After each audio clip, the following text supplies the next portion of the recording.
right, welcome back to the party, everybody. I am your host, Lutch, aka the Indian Jesus, here to resurrect the second coming of common sense. How's everybody doing tonight? Everybody hit that like and subscribe. You know I would do it for you. And let's party. Oh, my goodness, it is good to be back. What a week. What a week to be away. What a week to be away.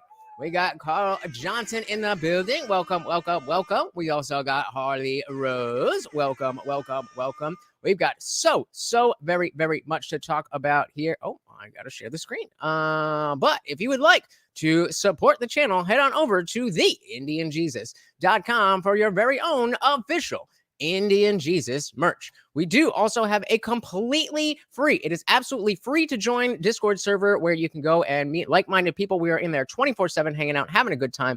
And like I said, it is completely free to join. However, if you join as a member of this channel, you can scroll right below the video and hit that join button. You not only get members only streams here, you also get full access to the Discord server, which includes the after party, guys. As soon as we are done here, we are headed over there for an after party where we do not have to worry about the YouTube censors, and you are not stuck behind your keyboard. You're actually on screen with me and everybody else.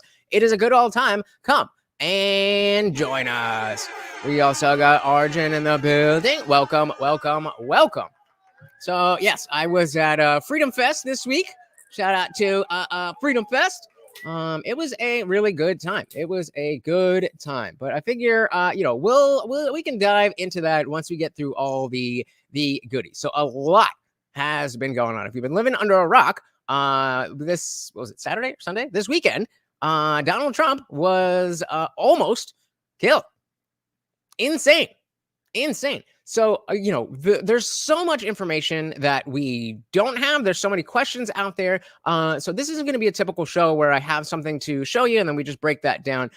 It's going to be a little bit all over the place. And, between the assassination, between JD Vance, between, just the reactions, Carl was bringing up about Destiny just going crazy. There's a lot that we're going to talk about. So I don't have anything like strictly planned. But we are going to get into it. So I figured one easy place to start was just kind of, I'm sure you've all heard of this, but I think I was watching Candace Owens, and she had a little video that she did right after and seemed to kind of give a good kind of wrap up of what we know so far. So let's check this out, and then we'll see where it takes it. As always, guys, if you cannot hear the video, please do let me know.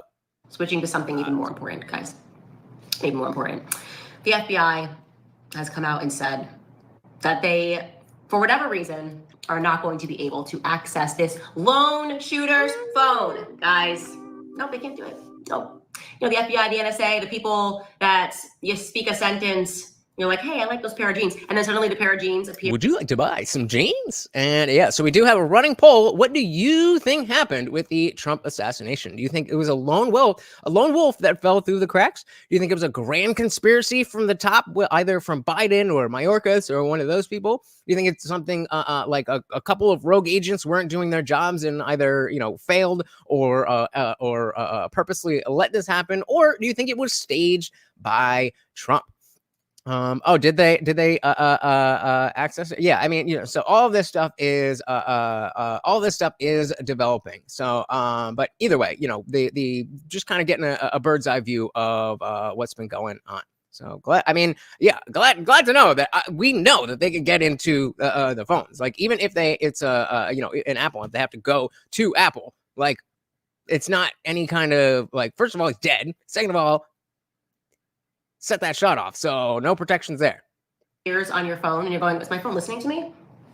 Yeah, the FBI, and the NSA, all of the intelligence agencies, which were quickly established after 9/11, because they were going to rescue us from terrorists. No, in reality, they were the terrorists. They are the terrorists. I think we are saying now. The intelligence agencies are the terrorists. What they actually want to do is have more access and more data than ever before. The same agencies that now, for whatever reason, I'm gonna skip ahead a little bit. In January, I'm not gonna believe this dweeby-looking BlackRock sponsored, potentially. At least we know that he was in. I should be more clear here. Obviously, we know the shooter was featured in a BlackRock ad, which is immediately suspicious. But this guy who doesn't even look like he can grow facial hair, has somehow baffled the FBI. Now, I just, again, we like to talk about Occam's razor. The conclusion with the least amount of assumptions usually tends to be true. And Hamlin's razor, which is to never attribute malice to that which you can attribute incompetence. Meaning, if you're not sure and it's either somebody dropped the ball or somebody was acting maliciously, usually it's going to be the fact that someone dropped the ball. But even if we want to say the least amount of assumptions, well, there was a guy and there was a pew pew and he did, it's still that assumes that every level of security that they had fell through. And so is it possible? Sure. But that is, you're making a lot of assumptions to say it was just some lone wolf and nobody caught him. Doesn't even like he get a little stubble on his chin, but he has somehow baffled the FBI. They are going, we cannot get into this phone. Now, if I were a conspiracy theorist, and I'm not a conspiracy theorist, some people might be thinking, though, those conspiracy theorists might be thinking, like, maybe it's because the FBI did it. Maybe the FBI doesn't want to get into the phone that connects the kid to the deep state. Have you guys also seen, by the way, since we're talking about this, please tell me you saw this, that both of his parents are behavioral psychologists. I mean, seriously. You can't make that shit up. Arden said either rogue agents or lack of communication giving local, state, and federal law enforcement. Someone saying that local law enforcement did not have a way to communicate with the Secret Service. That is insane. Because that's, what I did hear was that building specifically was under the purview of the local PD. I did also hear that Secret Service was responsible for the building, but they were all inside the building. And let's also not forget that, everybody's been talking about, the U.S. Secret Service, the greatest, whatever. Let's not forget that these are the same dudes that were caught in, what was it? It wasn't the Bahamas. It was somewhere, some tropical island just doing blow with hookers and stuff. So they're people. They might be very good at what they do, but they're still people. Let's always remember that people are going to be people. Bury me, guys, just bury me. I can't do this anymore. Everything that I have been talking to you about this year, when I have been demanding that you all read that book, Chaos, Charles Manson, the CIA, and the Secret History of the 60s is what it's called. That entire book makes it abundantly evident that the CIA, the FBI, our intelligence agencies have been running psychological operations. And shout out to our boy Unwanted Foe. Thank you so much for the $20 super chat. Said love for Morty. And of course, every donation comes with a treat for my co-host Morty. Thank you so very, very much, sir. And of course, that makes you the new sponsor of the stream. Welcome to the party. Very, very glad to see you, brother.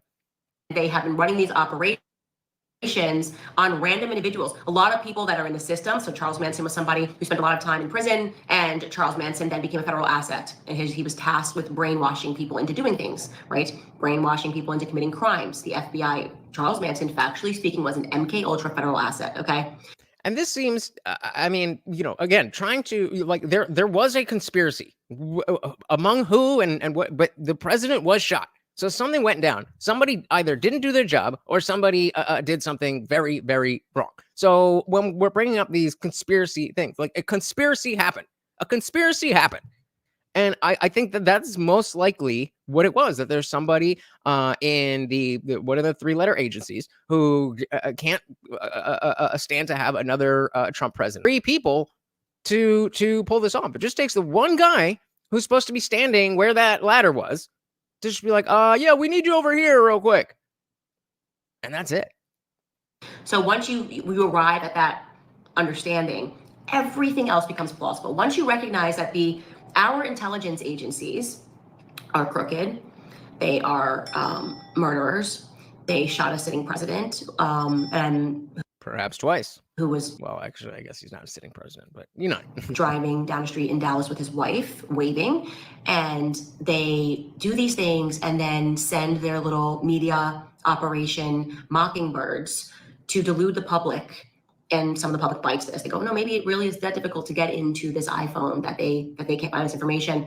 But once you accept that you start to look at these situations when you see that the two parents, and I'm not accusing them of anything, but I have questions. I'd like to know more about these parents who only, gave a statement to CNN and then said they were going to deal with the agencies. And you're a behavioral psychologist. What kind of a behavioral psychologist would produce a child that's capable of doing this? No, I will say that just because you're a behavioral psychologist doesn't really mean much at all. We've seen exactly what the what the field of psychology has been doing over the last 10 years. So, I mean, maybe that gives us a lot more answers than questions. But that's what YouTube does, guys. Nothing new, nothing I can do about it. They have their censors. That is why you should join the Discord. But the fact that this kid had no social media presence, supposedly, this kid had all this stuff to have explosives and nary a Google search, nary a Google search. It just doesn't make sense. Okay, it's looking more and more suspicious to me.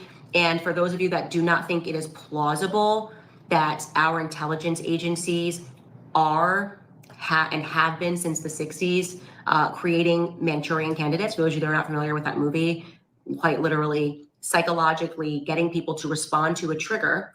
Maybe you say a word, maybe you say Catcher in the Rye. I think Catcher in the Rye was actually the trigger for the individual who shot John Lennon, who was a Manchurian candidate. And I'm not saying any of this, you guys, as a conspiracy. These are verifiable facts. You can look this up on your own. The CIA agent that was the doorman the night that John Lennon got shot from Cuba. He was like literally, it's unbelievable. And again, we're gonna skip around a little bit. Know which rooftop. First of all, how do you even get people that are described as lone shooters? Lone shooters who were he was somehow able to know which rooftop. First of all, how do you even get up there? How do you even scale the rooftop? And you're telling me they're going to give us no other information? They're not going to tell. And of course, we saw videos of people who were filming him get up onto the roof. So we switching over to Benny Johnson over here. Text from a professional sniper. With 20 years of military experience, trained Secret Service, currently active duty. Listen to what he had to say.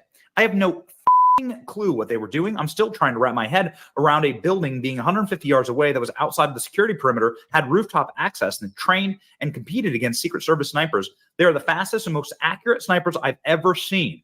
The fact that this happened makes zero sense. Listen to this.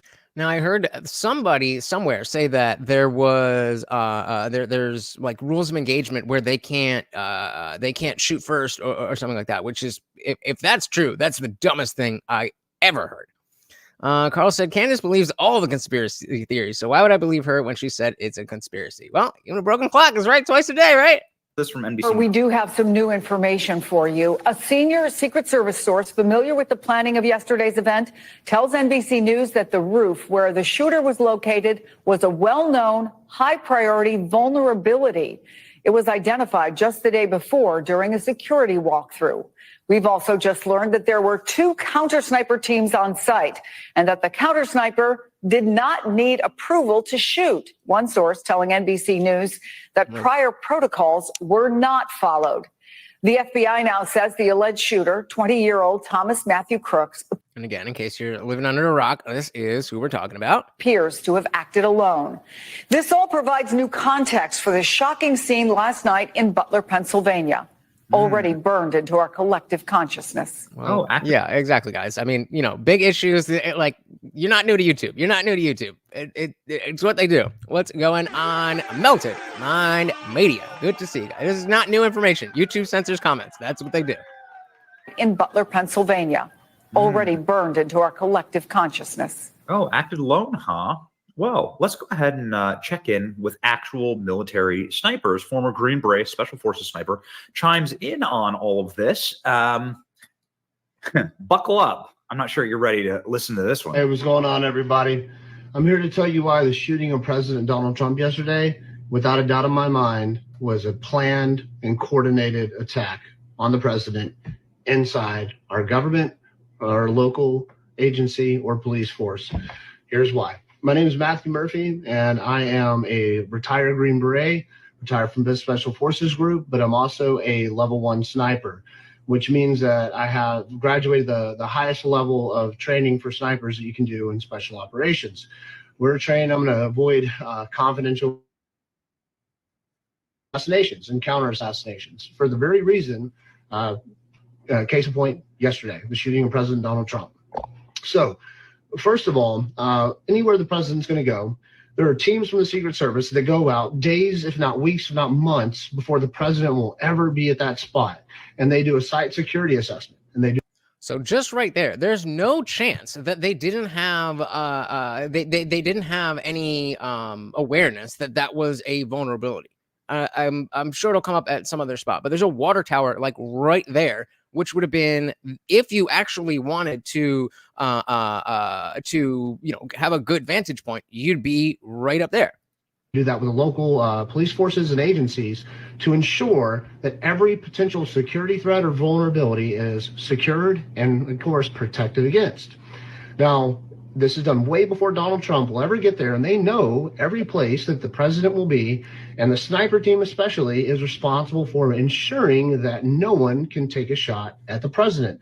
Now, that does not mean that the sniper team just sets up their guns and scans the crowd and shoots. No, what they do, the most important thing they do pre-Donald Trump showing up, is within a 360-degree environment of that podium of the president, they ensure that there is not a place that is where you can see the president's head that's not being watched. Open, that will be accessible by someone with a rifle to take a shot at the president. Fail. So they make sure those places are barricaded off, inaccessible, and heavily guarded, so there is no way you are going to get to the place where you can even shoot the president with a rifle before the president shows up. Then they scan the crowd and those places of the rifle, just in case by some miracle you do. Now, you're not going to tell me, I don't care who you are, don't listen to the media, nonsense anyways, I think most of us know that by now, that some 20-year-old kid that looks like he played Dungeons and Dragons in his mom's basement is trained on a gun, especially a sniper rifle like that, is a registered Republican, and then can access anywhere near the vicinity of that crowd, of that event, with him not dressed in a uniform and that sniper rifle. He was wearing American flag t-shirt and pants. Yeah, I think shout out to JR. Welcome to the party. Yeah, I think one of the most telling aspects of this is that without any social media presence, you were giving money to the to whatever progressive party, and you were also recently a registered Republican. That screams a psyop for, the right to be able to look at this side, see, he's donating to the progressives, and the left being able to say he's a registered Republican. Like, it just seems too perfect. It seems too perfect. Hey, shout out. Oh, there we go. Shout out to our boy, the Fuck Master General. No question, no comment, just pure love of the puppy. He said, thank you very much. Every donation comes with a treat for our boy Morty. Thank you, and welcome to the party. Capitol Police arrested who? He had a rifle.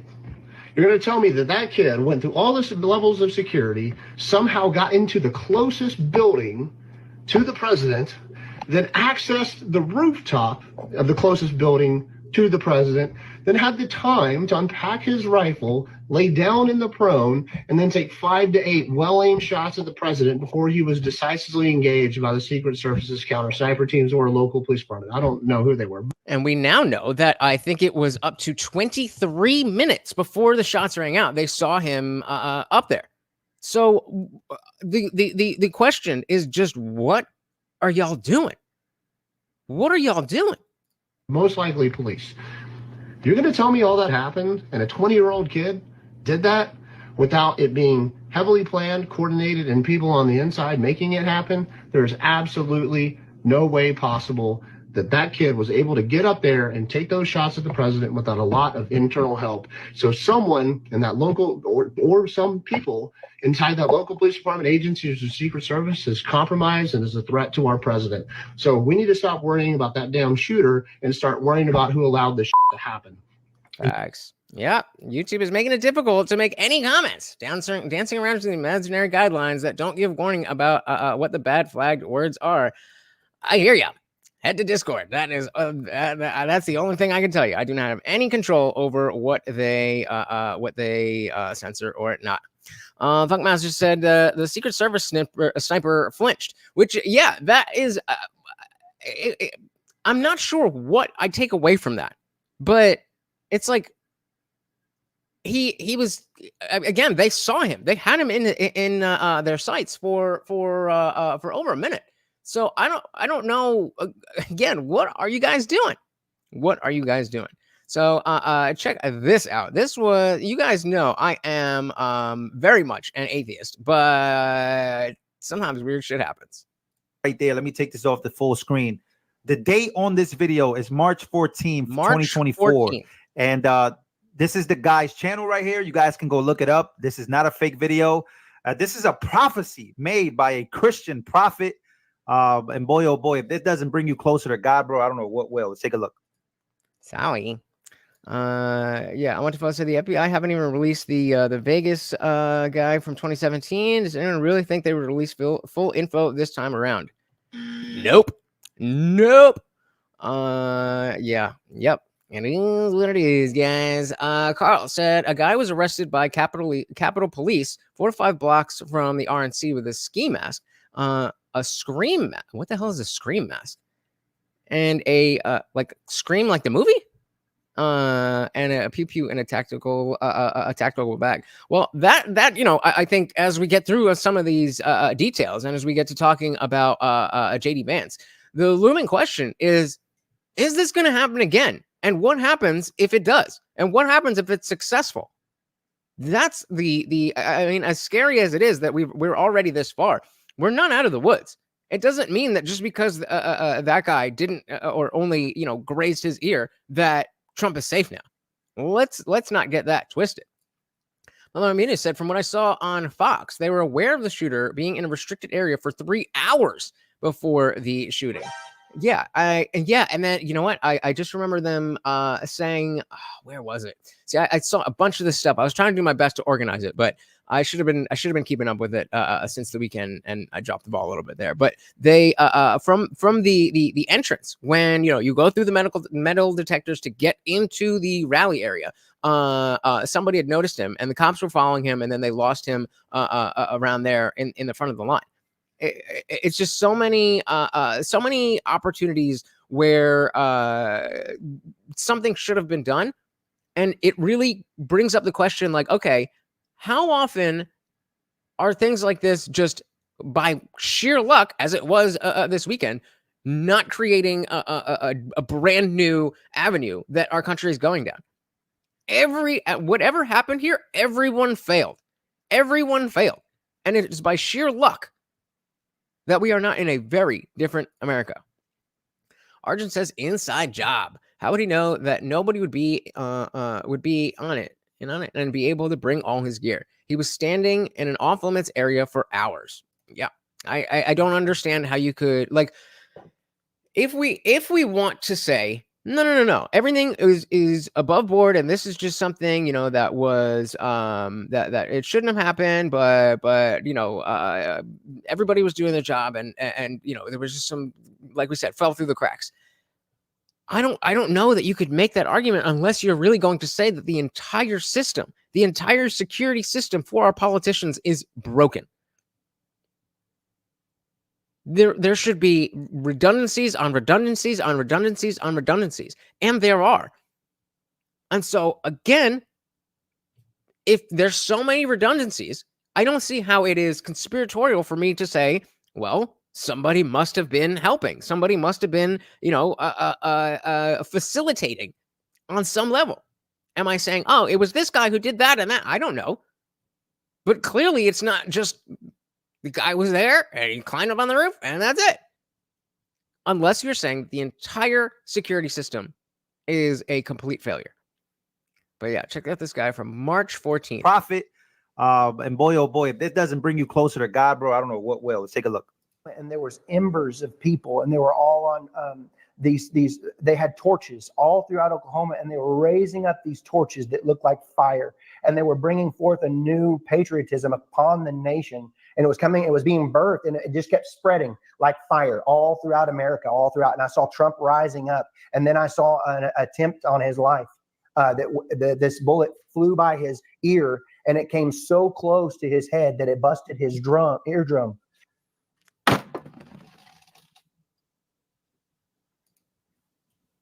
I don't know. How could you possibly now, let's hold up real quick. And I'm sure there's hundreds of thousands of people who have made predictions about Trump that didn't come true. That's the representative heuristic that we have to pay attention to. But this is still pretty spot on. How? Shout out to Brandon Murphy. Welcome to the party. Brandon said they claim that Iran has something to do with the attempt, which they're trying to deflect blame of them allowing this to happen. Yeah, I agree with you. Even if that's the case, even if it does have something to do with Iran, how does that change the fact that your job was to protect this one man and he got shot in the head? He got shot in the head. So you failed. And we'll get into some of the media response in a minute, but it's just insane how quickly they were ready to just spin everything around. This video is from an eclipse video. 3 prophets explaining 3 American solar eclipse. This guy made, shout out to Seabass, made a perfect prophecy, a perfect prediction of what would happen to Donald Trump on March 14th of this year. And you telling me God's not real? Yep. But let's get down to shout out to Dan Bongino, who I don't remember exactly what his job title was, but he worked in security, high up in government and stuff like that. Nitty gritty. This is not about to be friendly video no more. We got to talk about the Secret Service. Your thoughts on this, Dan? Just continue where you left off on the reaction here. So again, open security questions. From a Discord, we've got breaking news. They are so busted. The Butler Township Commissioner says the Secret Service Director is lying that the building the shooter was on was the responsibility of the local PD. The local Butler Township Police only duties assigned them to were, quote, strictly traffic detail. They were not detailed to any security detail related to the event. Quote, I was so frustrated and frankly hit my limit last night when I saw Secret Service saying that it was the responsibility of the local police department. That's absolutely not correct. And again, just kind of, where did I go? Kind of in line with what Brandon was just saying, is that they are scrambling to get the blame on anybody but the Secret Service. What prompted me to post and on the social media platform last night, and of course, obviously talk to you today, is that our local Butler Township Police, their duties that were assigned to them, and we have an operational plan that details all that, were strictly traffic detailed. They were not required or not detailed to any security detail related to the event. It's strictly traffic to obviously to help people coming in and out of the event. If there is an emergency, those type of things. We saw the number of people, the number of cars at the event. And I was so frustrated and quite frankly hit my limit again last night when I saw, again, Secret Service says it was the responsibility of the local police department. That's absolutely not correct. Yeah, the local police department is not the entity in charge of the safety and protection of a president or a former president. But once this started to happen, once the shootings began to unfold, the local officers did then try to assist, try to see if they could do anything, right? Oh, well, they tried to help. No, this is your job to prevent this in the first place. Let's shout out our boy Zippy DSM Lee. Welcome. We also got AIM in the building. Welcome. Carl said the right acts like they are free speech absolutists and anti-cancel culture, but the mask slips really fast. And I agree with you. There was a lot of people who were, very, I mean, even Libs of TikTok, Libs of TikTok got a bunch of people fired. And as much as I disagree with people celebrating this event, I'm not trying to go get people fired for what they say on Twitter. But it's really showing as the tide with wokeness. Wokeness was something that we were all able to kind of coalesce behind. But now that that's starting to dissipate, we're starting to see the cracks in the Republican Party. And this is one of them. Shout out to Gridiron Masters. Welcome. Said lax security can hide centralized complacency. Agreed. Welcome. Okay, so yeah, they're just saying they're kind of blaming. But yeah, so he Dan Bongino here was in the Secret Service. LOTT.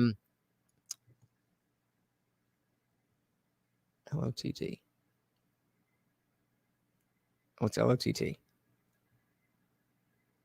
Liberty of Libs of TikTok. Got it. Yeah. Ton of content, but a lot of people not really behind them. I certainly there was one lady from Home Depot, and she, they got her fired. Some dude went up to her and was like, "Did you say da da da da?" And she's like, she's some bumbling old lady. I don't care at all.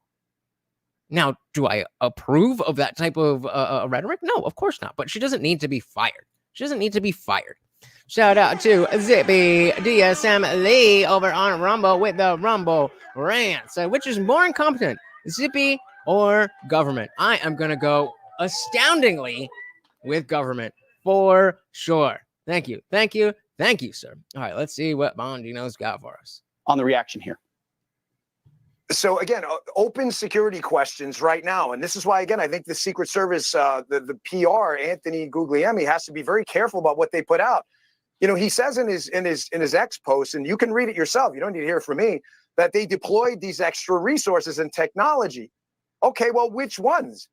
You're telling me the best technology you have was deployed and you missed a shooter 130 yards? Say it was 200 yards. The Secret Service CS team, Pete, the counter sniper teams, and I'm not sure those two guys are Secret Service. We have remember that we don't always. When we go to New York sometimes with high-level protectees, we'll use NYPD ESU counter snipers. So I'm not really sure either way, they'd still be briefed in. The question we have to ask is, if that's the best technology we have, and we had a CS team up there with a shooter that, we're trained out to 1,000 yards in the Secret Service with the counter sniper team. How did that's barely five? I mean, almost five times the distance. They miss someone at most, 1/5 of the way there. It doesn't make any sense. And even worse, it's broad daylight on a white roof. Can we see the, I think so. I think the water tower is like right around here or right around here, depending on where the map was. But yeah, there's a water tower. And like, you can see that there's not a lot of stuff here.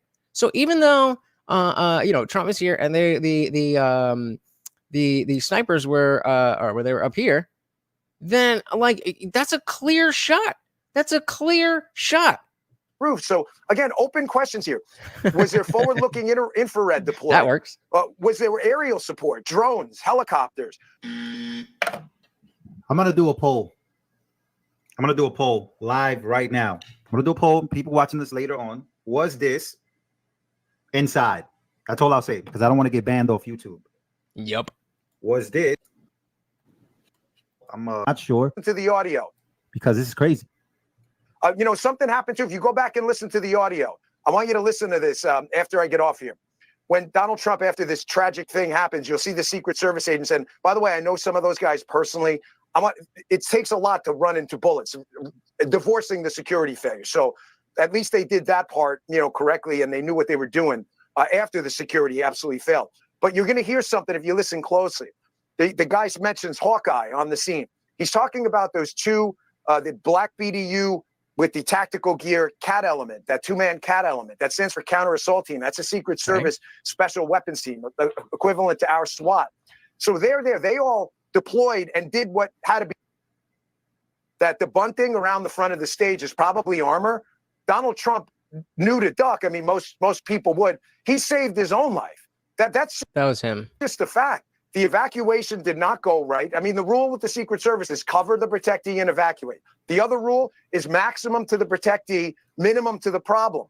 Right. And so a shout out to our boy Guam Tech. Welcome to the party. So too many damn inconsistencies on every front. Yeah, and I think that's intentional.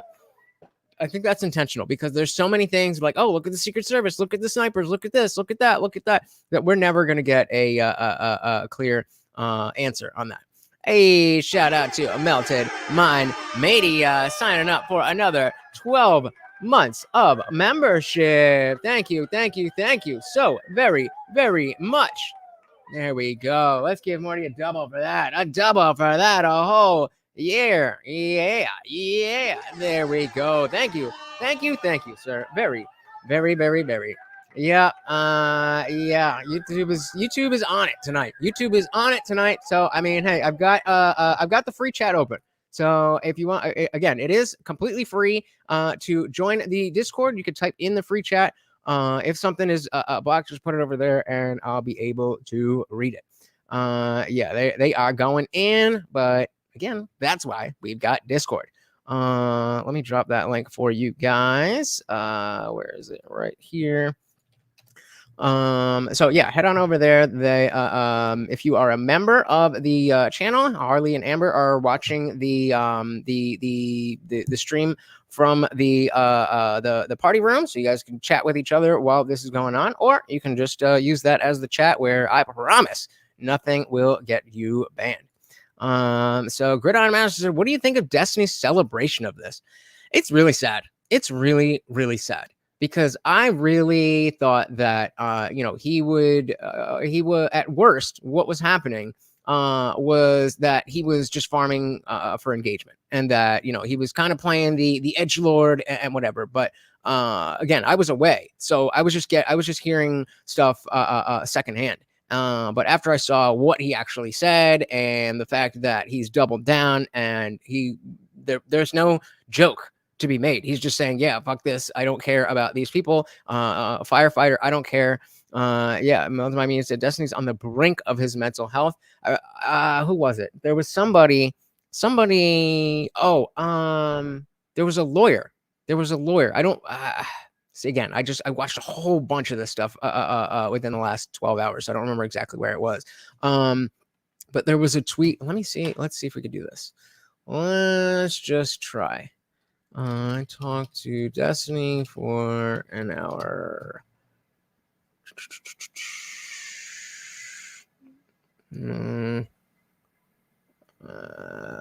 don't know where it's going. Yeah. I don't know. There was one dude who is a friend of Destiny, and so went on to stream to talk to him, and apparently we're talking for an hour or so. And the I wonder why, guys. We figured it out. They won't actually. They don't care if you say bullshit. But yeah, there was a guy who is friends with Destiny who went in and tried to talk to him for an hour and tried to kind of calm things down and be like, yo, this is not it. And he's just lost it. Even the friends of Destiny are saying he's not in a good way. Carl said, Big Brother is here to tell us what is thought crime. Yeah. Did I miss? Didn't you say something else about it? Yeah. So Carl said, Tim Pool has abandoned free speech. He has a new saying, the snowflake doesn't blame itself for causing the avalanche, i.e. we must censor people. To be fair, he has always been very open about the fact that he is not a free speech absolutist. He has very explicitly said that he is in favor of censorship, and he always brings up Ian and working at Minds, and that censorship is a good thing. He has never been a free speech absolutist. Do I think that it's cool for him to be like, well, I don't care if you get fired. That's whatever. I don't agree. I don't think that's I think even if that is your personal opinion, that bringing that message to your platform might be more palatable if you're like, hey, I'm not telling you to go do it, but you reap what you sow or something like that, as opposed to, the way that he approached things. But yeah, this isn't new. Not new at all. Shout out to baby Mahara in the building. Welcome. So imagine how Destiny will melt down if Trump wins. What do you mean if? In November. Yeah. Oh, it is not gonna be fun for the libs. Yeah, I don't know. We're doing what we can. We do what we can. All right. So we got from Jake Tapper here. Allegedly, for YouTube reasons, because I do want to get demonetized. I think CNN has turned the tide on Joe Biden. This is the video that caused all of this. Allegedly, for YouTube reasons, because I do want to get demonetized on this channel at some point. But this is the type of rhetoric that causes. This guy caused it. Let's take a listen. Just listen to this. The dehumanizing rhetoric of Adolf Hitler is once again alive and well on a national political stage. This time, I wonder if somebody would take that type of language and think that maybe they need to go take a gun and do something bad. Of course, in the United States, Donald Trump a couple times over the weekend referred to immigrants from South America, Africa, and Asia. He did not mention Europe, South America, Africa, and Asia as, quote, poisoning the blood of our country, which it's not hyperbole. That does very directly echo Adolf Hitler's language. Adolf Hitler. How could this happen? How could this happen? Where did this come from? I mean, come on.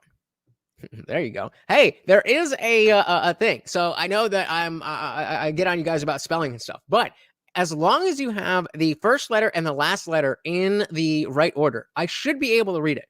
Like if we try to do, so be like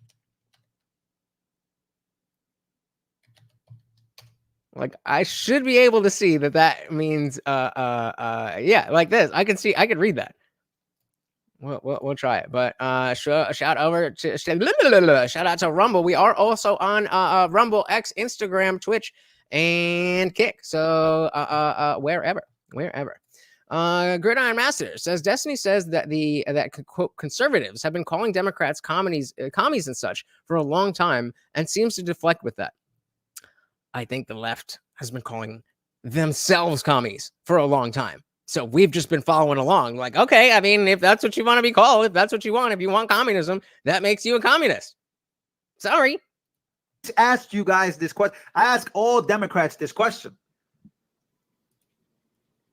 When you paint the picture to a normal citizen that the person that you're running against or this guy is a threat, they're painting the picture that he was Hitler. So what does your moral obligation become? Your moral obligation when you call somebody Hitler, what do? Good question.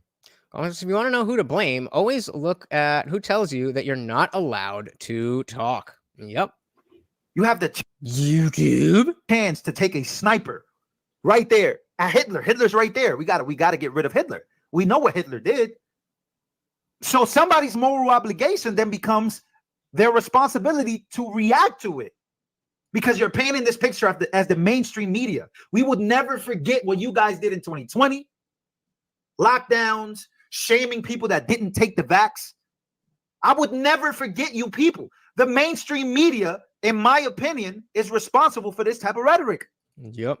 Because people should say what they want. I don't want to be coddled. If they think we are cockroaches, I want to know it. I said shit. Me too. Okay, maybe that's not the one. I don't. So don't come to me. Oh, he's one of Trump's own. Ah, man. He was a white boy. He was a white liberal. He was a young man who was confused. He was a young man who probably listened to Jake Tapper, Rachel Maddow, Joy Reid, Joy Behar, Whoopi Goldberg.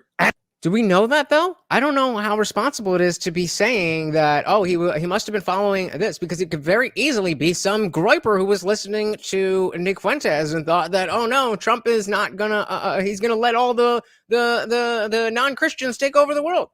I'm not comfortable, making any kind of declarative statements like that yet. Shout out to Dylan Soup. Welcome to the party. Yeah, it's like you guys were asking me why I'm not hopping on to talk about it when it first happened. It's because I don't know what to say. I don't know what happened. I'm sitting here waiting for information, just like you guys. Gridiron Master said, I personally don't think it was the Hitler label. It's too easy to deflect from that anyway. Maybe not specifically just, oh, he got called Hitler 4 times. But when you add that, to use the snowflake and avalanche thing, when you add those each snowflake to the pile, that's how you get an avalanche. It's not just that they said Hitler; it's that they've been using this existential rhetoric for almost a decade now. The threat to democracy. Well, what as Lou is saying here, what is the reasonable response if that is true? Anna Navarro, Mitt Romney, all these, he was that guy. So he got radicalized. This is just my opinion, by the way. You don't have to believe anything I'm saying. Just my opinion. He got radicalized. Now, don't get me wrong. This stuff also exists on the right. We call them groypers, people who are right-wing extremists. But today, a point was proven. You don't see riots in the street. You don't see gas bombs or shootings, or you don't see any of that. Yeah, where's all the riots? Imagine if it was someone on the other side. Come on. A country that has more guns than we have people, by the way. We have more guns in America than we have people. You expect me to believe that Donald Trump supporters are the most violent in this world? In America? Really? Come on, bro. So this is the other part. We're going back to Candace. Take this to the bank. Because I know she was cooking right away. She was cooking right away. I knew you misspelled something. I was like, I will something right backwards. I knew you said it spelled something wrong. You have got to be kidding me. Let me say something right now. Take this to the bank, okay? That person was allowed to scale that roof, okay? I am not some individual who's trying to assess situation and have never been around the president of the United States. While Trump was in office, okay, I was around him a lot. And let me tell you something. The Secret Service, there is no person that can get around the perimeter of the Secret Service where Donald Trump is without them being aware of it. I am not kidding when I say that my husband once almost got shot by the Secret Service because he came down a staircase. I was speaking at the NRA, and he snaked in and came down, and they didn't know who he was. And they were like, freeze. Like, we will shoot you right now. Again, I still think we're just putting a little bit too much credit on the Secret Service when they clearly dropped the ball. Clearly, they're not that good. Maybe somebody, was acting maliciously. But until we have actual confirmation of that, the only thing we know for sure is that the Secret Service failed. Shout out to Trey Williams. Welcome. So it's almost like the Fox News and the right used rhetoric of the election being stolen that caused people to try and stop the certification of an election. Okay, but if you actually think the election was stolen, is there anything wrong with that? If I steal your phone and then you tell people that I stole your phone and then I get beat up for it, is that my fault or your fault?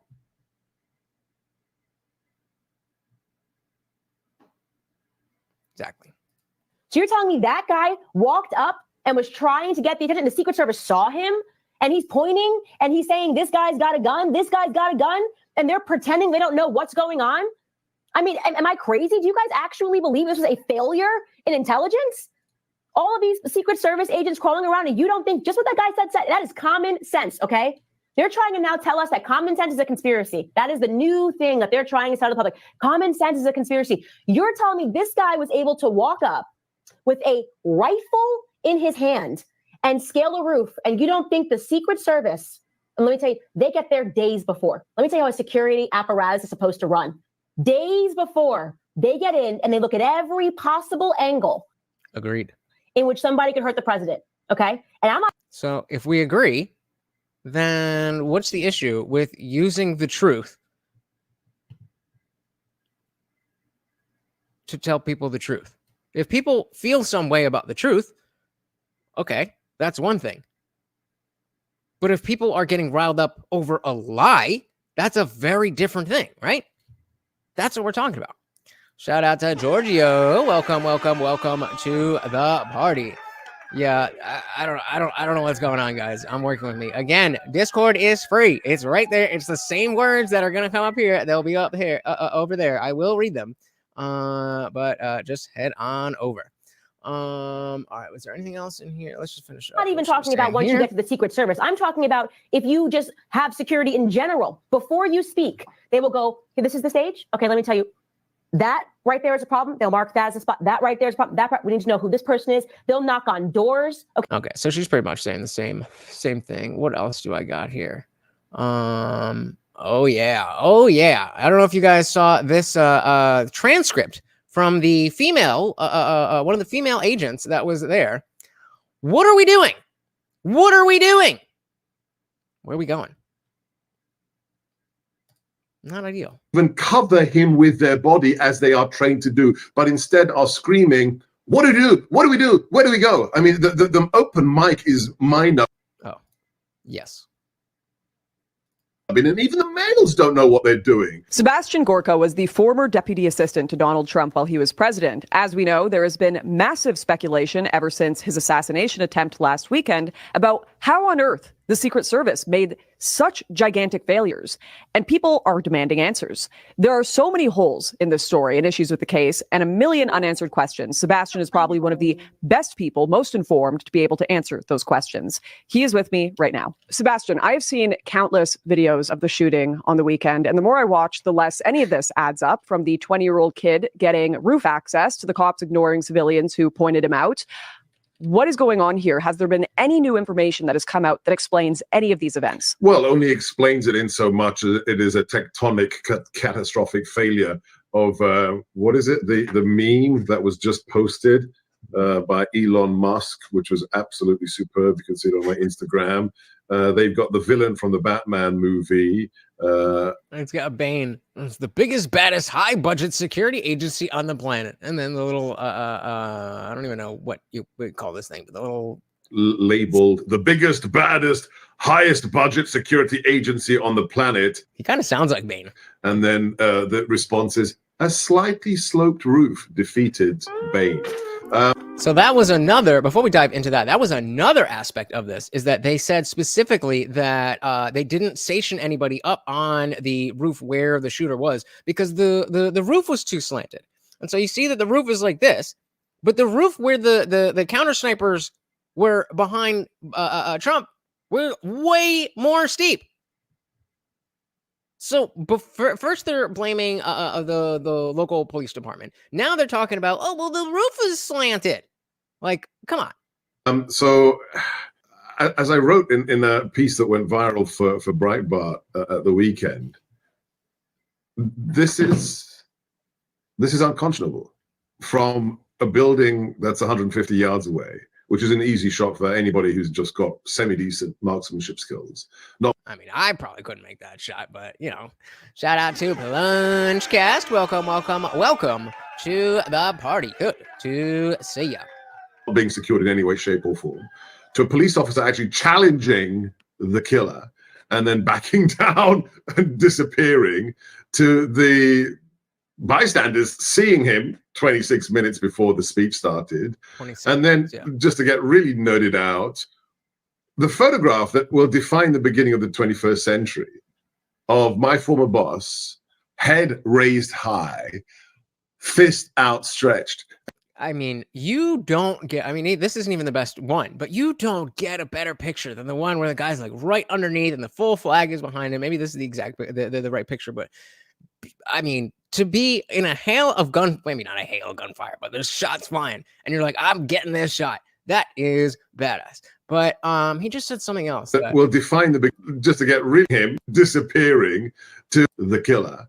And then I forgot, what did he just say? From just got the police officer actually challenging. Oh yeah. So there, according to the reports of the local police department, they had a guy boosted up. So he's grabbing onto the roof and he lifts up and he could see the shooter, and the shooter turns and points at him. Why at that point are you not immediately radioing in, get the president off the stage or something? Yeah, YouTube is making itself irrelevant. I mean, we're still here, but we're still here. the killer and then backing down and disappearing to the bystanders seeing him 26 minutes before the speech started. And then just to get really nerded out, let's talk the about photograph that will define the beginning of the 21st century. The conversation of my former. And yeah, let's shout out to Unwanted Foe here. This was only was this the this is Biden responding to him saying, "Oh, we got to put Trump in the bullseye." Now, personally, I'm okay with that language because I understand the context of we're fighting in a political battle. But they're the ones who are saying that fight like hell and all this kind of stuff was violent language. So let's see what he's got to say. Boss, head raised high. Let's talk about the conversation this has started, and it's really about language, what we say out loud and the consequences of those. You called your opponent an existential threat on a call a week ago. You said it's time to put Trump in the bullseye. There's some dispute about the context, but I think you appreciate the I didn't say words crosshairs. I was talking about focus. Nobody said crosshairs, motherfucker. Nobody said crosshairs. We said you put him in the bullseye. I never said crosshairs. Did you guys miss that? Oh my goodness. Oh my goodness. A week ago, you said it's time to put Trump in the bullseye. Bullseye, bullseye, bullseye, bullseye. Existential threat. On a call a week ago, you said it's time to put Trump in the bullseye. There's some dispute about the context, but I think you appreciate that I didn't say words matter. crosshairs. I was talking about focus on. Look, the truth of the matter was, what I guess I was talking about at the time was there's very little focus on Trump's agenda. Yeah, the term was bullseye. It was a mistake to use the word. I didn't say crosshairs. I meant bullseye. I meant focus on it. So I get it. I'm trying so hard. Like, I get that he's saying, okay, I meant that we need to focus more on what he's doing. And I shouldn't have said crosshair or bullseye. But he can't even comprehend that. Like, no. You said one of them, and we don't want you to use that. And we're asking you how you think about that when you've been complaining like, oh, Trump is no. Yeah, Trump can't say, find me the votes. That's somehow trying to cheat. The same way I say, find me my car keys means fabricate keys that will make my car work. Does it though? Or does it mean I know those keys exist? Please locate where they are. It was a mistake to use the word. I didn't say crosshairs. I meant bullseye. I meant focus on him. Focus on what he's doing. Focus on his policies. Focus on the number of lies he told in the debate. There's a whole range of things that, look, I'm not the guy that said, I want to be a dictator on day one. I'm not the guy that refused to accept the outcome. Okay, but you're the guy who said the bullseye. So again, if you're going to try to take this, oh, I'm not the one who said I'm going to do this. I'm not the one who said bloodbath. If you're going to do that, then you can't use your own quote unquote violent language. You can't have it both ways. You are the one who said bullseye. So what the fuck are you talking about? Said, I want to be a dictator on day one. I'm not the guy that refused to accept the outcome of the election. I'm not the guy who said that one accept the outcome of this. Yeah, you're just the one who stole it. Election automatically. You can't only love your country when you win. And so the focus was on what he's saying. The idea. But have you? What did he just say? Did he just say what I think he said? I said. No. Only accept the outcome of this election automatically. You can't only love your country when you win. Projection.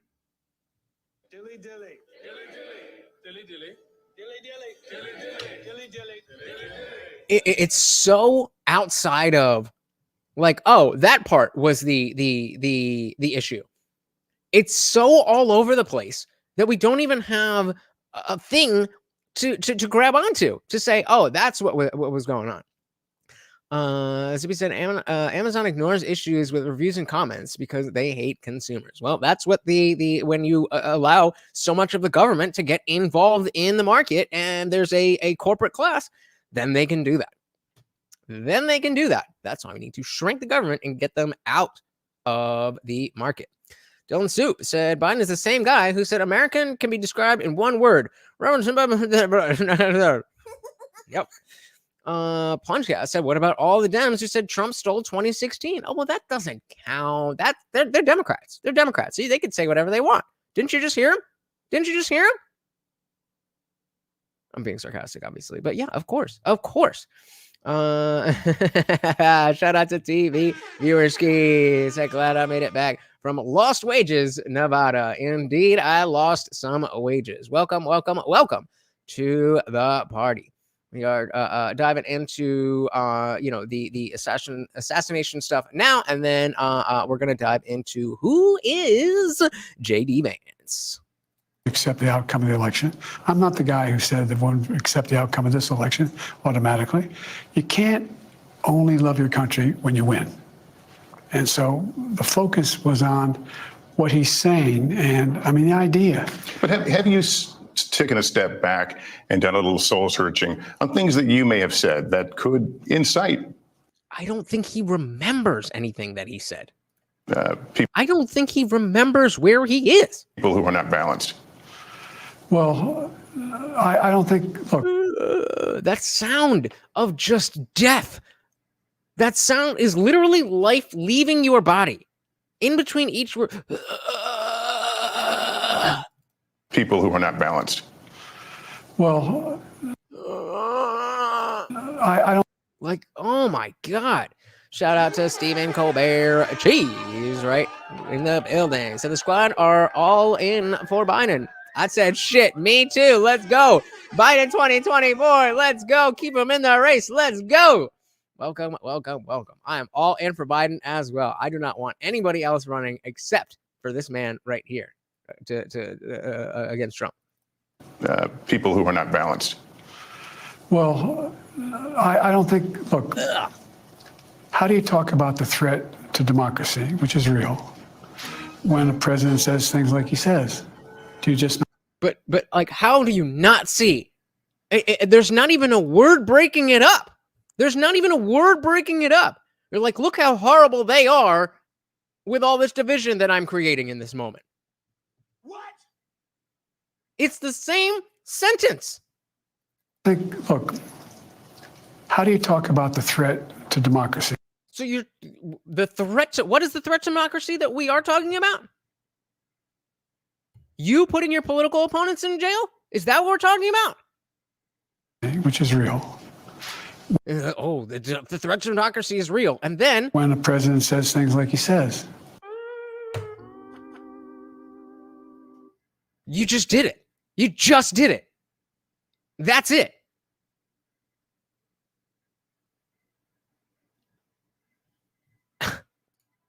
Yep, the U.S. is not a democracy. Hate that ridiculous argument.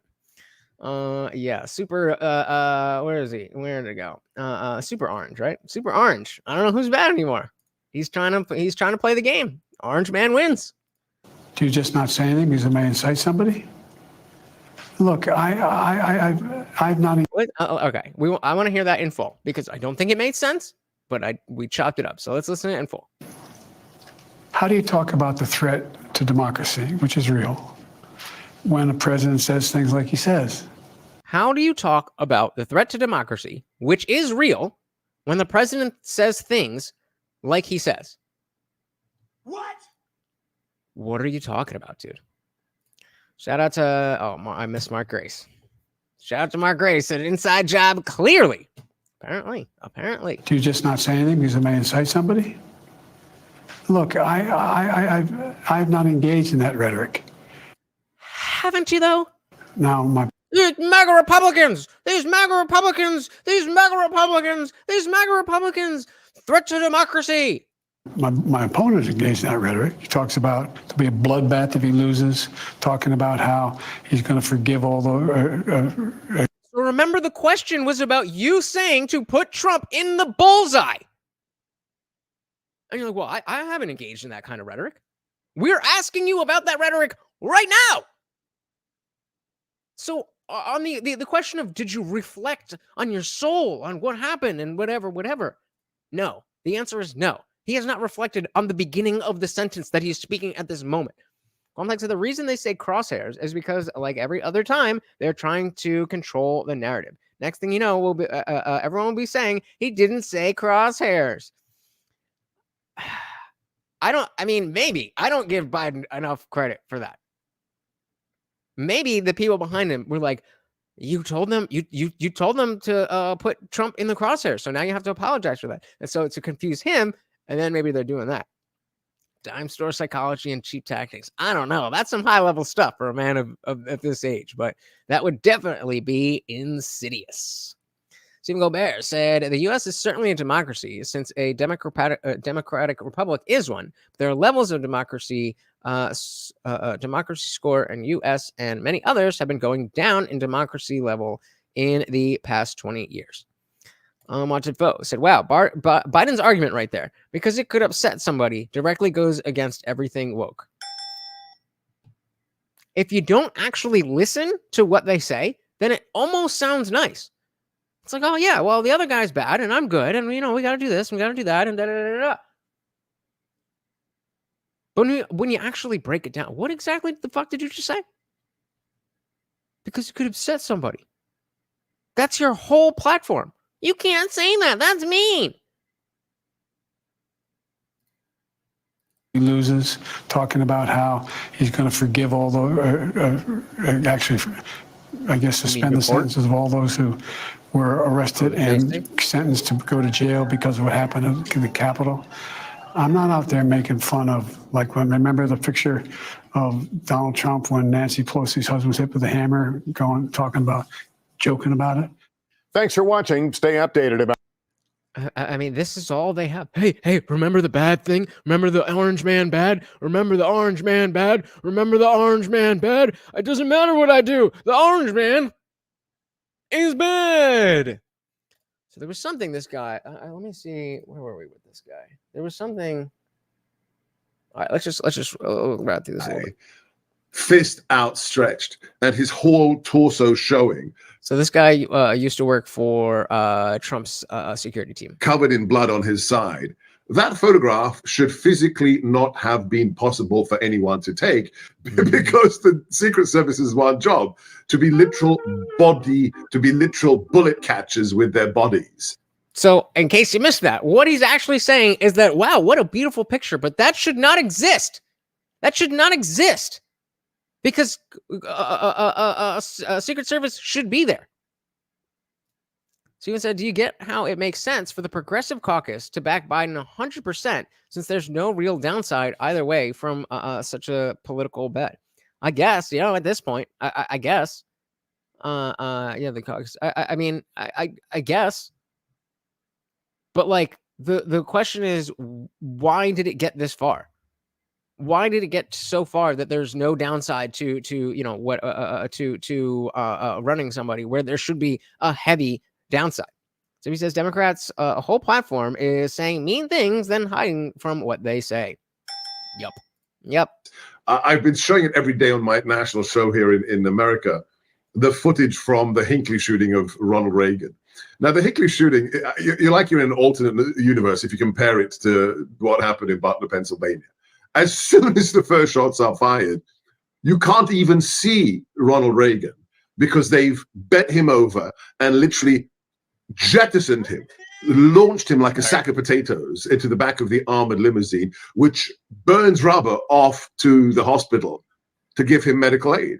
So the TV brings up a great point that Trump willed that photo into existence. So if we go back and watch the original video, we can see they are trying to get him out of there. And I don't know how. Oh, that's a little bit old. That chart. I don't know how big Trump is compared to Reagan, and I don't know how old Reagan was at the time. But either way, we got all the goodies here. Yeah, you can see. And if by some miracle you have not seen this at all yet, check it out. But you can see that he's trying to. I'm going to speed this up a little too.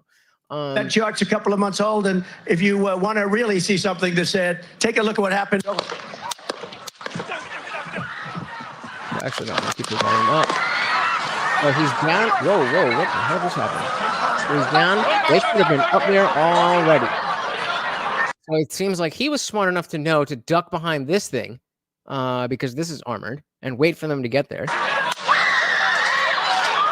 The blood-curdling screams. Holy shit. You don't get those types of screams and just like, oh, you scared me. No, that is I think I'm going to die. Stephen Colbert said California Rep. Adam Schiff on Wednesday became the highest profile Democrat to call for President Joe Biden to drop his re-election bid. As the party pushed ahead with plans to hold a virtual vote, they are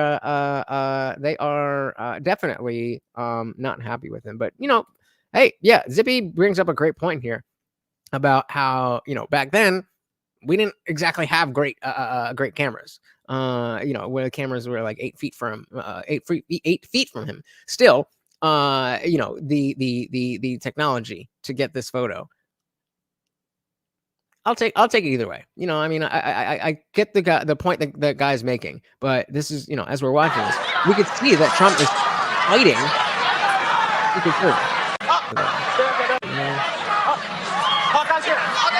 You can hear him. He's like, you ready?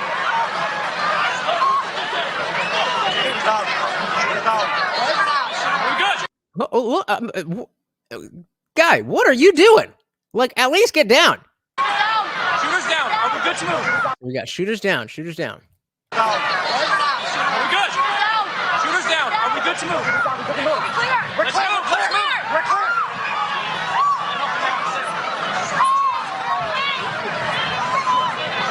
Come on. Let me get my shoe. And so then as he's getting up, you can see he's saying, like, wait, let me get my shoe. Let me get my shoe, which is one, you're not supposed to do that. And I would imagine that that is just some type of shock reaction where it's like your brain's looking for something to focus on other than the fact that you just got shot in the head. That's all I can think. And then by the time he is there and they're ready to move, he's like, no, I'm here for the people. When I saw this, I got you, sir. Let me get my shoes, sir. Hold on, your head bloody. So we gotta move to the cross. Yeah, he's like, let me get my shoes. Like, bro, you can get new shoes. So this is what they're supposed to be doing. But look at Shorty here. Your head is supposed to be up here. And again, I know he's like 6'3" or something. But, I mean... Like Master John said, imagine if his last words were, if you really want to see something sad, yeah, that definitely would have been Joker-esque, right? He even calls the guy sir. There you go. There you go. Huh? What you talking about, Willis? So we gotta move to cross. So, like, yeah, again, right there, she should have been right on top of him. That's in, but like his head is still exposed, so his arm's got to go up. Head is exposed, and he's pushing through. And like, oh my god, when I saw that, I didn't even hear that he was saying fight, fight, fight. I didn't even hear it at first. I didn't even know that. I just saw the visual, and I was like, let's fucking go.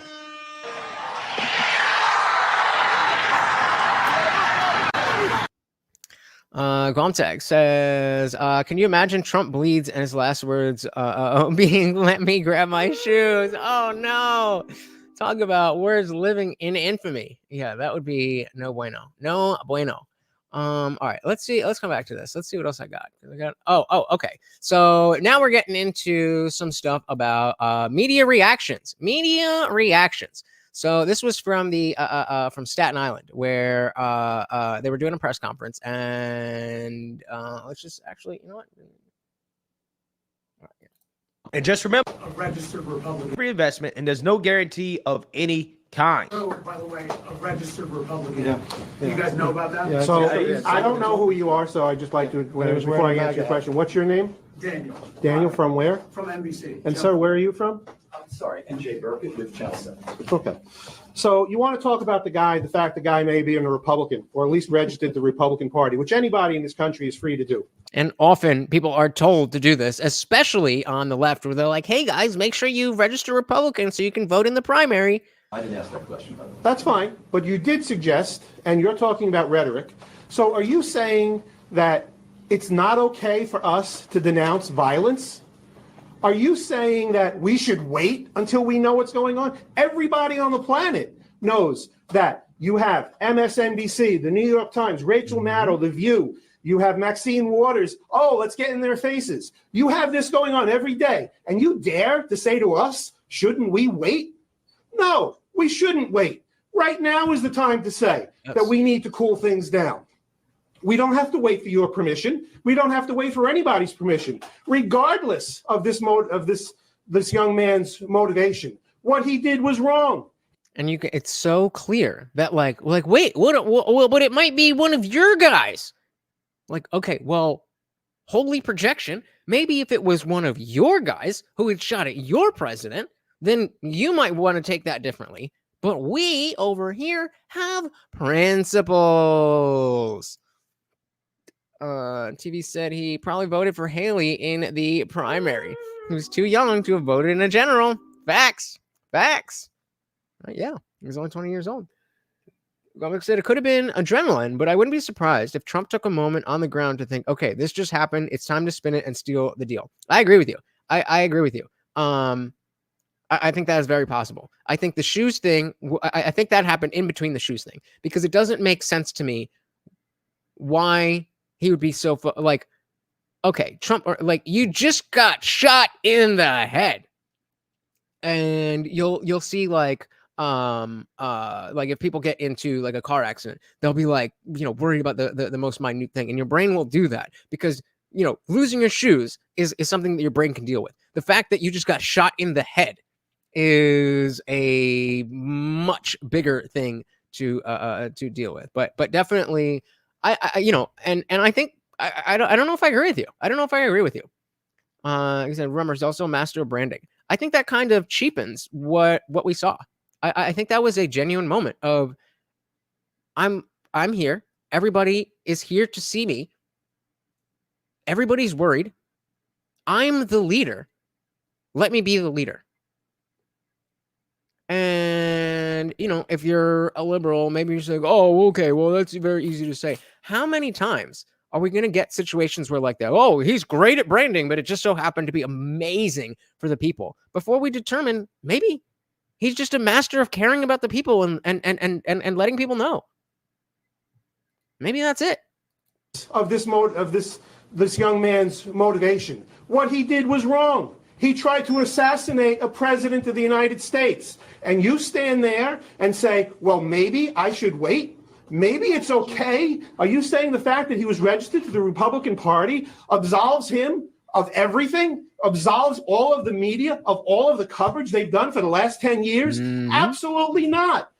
That is a pathetic question. And I think you guys should be ashamed. I mean, I don't know you personally, but it's pathetic that you would even suggest that he's a Republican, therefore everything is okay. When you have social media, you have control of the media, you talk about the laptop, you talk about Russian collusion, all of that we have to forget. Yeah. Again, whether the very last thing that happened was something that was inspired by the right or Trump or whatever it is, that does not at all change the fact that the rhetoric coming out of the left for the last decade has been leading up to this. We covered when Tucker Carlson was talking about this. Well, first they take you off social media, then they smear your name, then they do this, then they do that, then they try to put you in jail, and then if that doesn't work, then they try to kill you. Andrew Tate was saying the same thing. Why would we expect that this is any different? Steven says, did you listen to the combo between RFK? Yeah, I did hear that. And who was it? I think Jimmy Dore. Was it Jimmy Dore? Somebody was saying, no, I think it was actually Kyle Klinsky, who was saying that Trump. Well, let me. If somebody has a link to that, the call between the two of them, there was something that was said that made it seem sus, but I didn't think it was very suspicious. Okay, so yeah, if somebody can find that link, we'll pull that up. Gomtek said, true, but they don't have to be mutually exclusive. I personally see him actively turning it into a testament of his professionalism. I see what you're saying, though. Yeah, I mean, perhaps. I don't know. I wasn't in the man's head, but I think the notion of, ooh, this is a good opportunity to make myself look good, and this is an opportunity for me to prove to these people that I actually am a leader. Excuse me, I actually am a competent leader. Those are different things, and if it can be the latter, then I'm all for it. Stephen Colbert Cheese said JD Vance warned that Trump could be America's Hitler himself. Indeed, he did. So why don't we finish this one up here, and then we'll move into talking about who is JD Vance. Talk about the laptop, you talk about Russian collusion, all of that we have to forget, because maybe this guy was registered or is registered to the Republican Party. You should be ashamed of yourselves. I don't think what he's saying is that. I think what they're saying is when he says they did it. Yeah, they did it. They did it. You don't know that. It's what I'm saying. It's what I'm saying. Listen, I take all these DEI classes, right? And in the DEI classes, they say that it's not what the question is. It's how the person who perceives the question takes it. That's how I take it. Very well. Boom. There you go. What did I tell you guys? Turn it What around. did I tell you? I told you guys yesterday. That's exactly what they're doing. Turn it around on him. All right. So I think where we at? Okay. So we got one more clip here. This might be similar. More Dan Bongino, again, a former Secret Service agent, and then we're going to jump over to what Stephen Colbert here is saying about JD Vance. And expose. So actually, I'm going to end this poll. So where are we at with the poll right now? So 0% said that that Trump staged it. I'm very glad, because that would be pretty fucking stupid. The winner is 42%. Rogue agents let it happen. Rogue agents let it happen. And in second was a grand conspiracy from the top. And that's, I mean, that makes sense to me. If it's, I would say that the least likely conclusion is that it's just some lone wolf who fell through the cracks, who just did a thing that he wanted to do, and he got through and nobody noticed, and whatever. That doesn't make sense to me. That does not make sense to me at all. Context says, it sounds like Biden is taking those DEI classes. I told you, Jack, I didn't say crosshairs. Oh man, that was bad. That was bad. It's like he just said it to you. He just said it to you. And not only, like, if somebody had said crosshairs like 5 minutes earlier, then like, okay, understandable. But like, come on. Oh. Good one. Yeah, definitely not. But all right, so let's get this. Shit, what was I gonna ask? I was gonna do a new poll, and I forget. All right, let's watch this. I think I know. But Dan Bongino exposed everything wrong with this current moment. Let's have a listen. You're telling me the best technology you have was deployed and you missed a shooter 130 yards? Say it was 200 yards. The Secret Service CS team, Pete, the counter sniper team, and I'm not sure those two guys are Secret Service. We have remember that we don't always. When we go to New York sometimes with high-level protectees, we'll use NYPD ESU counter sniper. So I'm not really sure either way, they'd still be. Did we see this clip already? I know we saw Dan Bongino on Fox News, but I think this was the same one, but I'm not sure. Briefed in. The question we have to ask is, if that's the best technology we have, and we had a CS team up there with a shooter that, we're trained out to 1,000 yards in the Secret Service. Yeah, okay, we did see that. All right, so let's move on to our boy, JD Vance. I just put up a poll. Do you like JD Vance as VP? Yes, no, or I don't know yet. So let's check in with the Tin Cans crew. Let's see what Donald Trump selects another one. JD Vance is the VP. Another white pill. JD Vance, this is actually, we got advanced warning because I guess government vehicles showed up to his house the other day, and then people tried special motorcade. Yeah, and people tried playing it off like it's not going to be him. That was something else. And it's like, Donald Trump faces an assassination attempt, and the U.S. government immediately rushes to JD Vance's house. We know who the VP pick is. Well, and now it's official. Now you know why Predicted limits their bets to $850 because with that type of it's a white pill. I'm sorry, but I do want to mention this because we were at the RNC earlier today, and we're hanging out at one of the little pub eateries in the big complex where they're doing everything. And yeah, did you guys hear this? That Biden supposedly has COVID. He supposedly has COVID. So I think this is going to be the whatever happened behind the scenes. I think they finally figured out how to convince him to step down, and they're going to use COVID as because I'm pretty sure that he said unless I get sick or unless something goes wrong, that I'm staying in the race. And then I do not believe that he's sick. I don't believe that he's sick. I don't believe he has COVID. Maybe he does, maybe he doesn't, but I think this is their avenue to getting him out of the way, and whoever else they're going to put in place. And shout out to Viva Fry. But I think that especially now with the events of this weekend, anything to shake up the Democrats will be a positive. Like anything besides Biden will shake things up. Context of the Ohio in me wants to back Vance. I seriously know next to nothing about him, though. Well, gonna find out, sir. And we're hanging out at one of the little pub eateries in the big complex where they're doing everything. And I'm like, well, we're gonna stick around because Trump's supposed to make his announcement at some point, and we're assuming he's gonna come here and someone's gonna come on stage. Nah, he just posted on Truth. So we're sitting there eating cheeseburgers, and it's like he just posted it. All right, let's go back to the studio and we'll head back. But what do you guys think? JD Vance, good call. Well, I really just want to thank President Donald Trump for confirming my months-long prediction that this would be the selection. You're really doing me a solid, President Trump. I appreciate it. No, I mean, I think JD Vance is such an interesting pick, partially because so many Americans know him because of Hillbilly Elegy, which I just think it had, publishing is sort of a dying industry in the day and age of social media, but that book had such a profound impact on the American public. And this was before he was in the Senate. It's about his, I'm sure all of you know, but it's about his life growing up in Ohio and Kentucky. It's about his family, the dysfunction that was there, the influence of opioids and alcohol, and his rise through, the challenging circumstances he was in into the School of Hard Knocks. I think we might do, because I did a poll on YouTube of whether you guys have seen or read this book they're talking about, Hillbilly Elegy, and I'd never heard of it. So maybe we'll do a watch party. Marine Corps, to Ohio State, to Yale Law, to Silicon Valley, working with Peter Thiel. I mean, now, Senate VP pick. And that's the biggest thing that I've heard people against him, that, that he's a Peter Thiel guy. And I mean, I understand where people have concerns of like, oh, you're backed by, billionaire donors. But again, guys, this is politics. This is politics. I mean, the only reason Trump is such an enigma is because he already had his own money. JD Vance has only been a senator since 2023. It's fascinating. And for me, when I worked in Connecticut after college at a very, elite boarding school, it's all girls. And I worked with, feminists, Democrats, people who never would ever vote for Trump. And they talked about JD Vance because he had opened their eyes to a world and community that they just had no access to.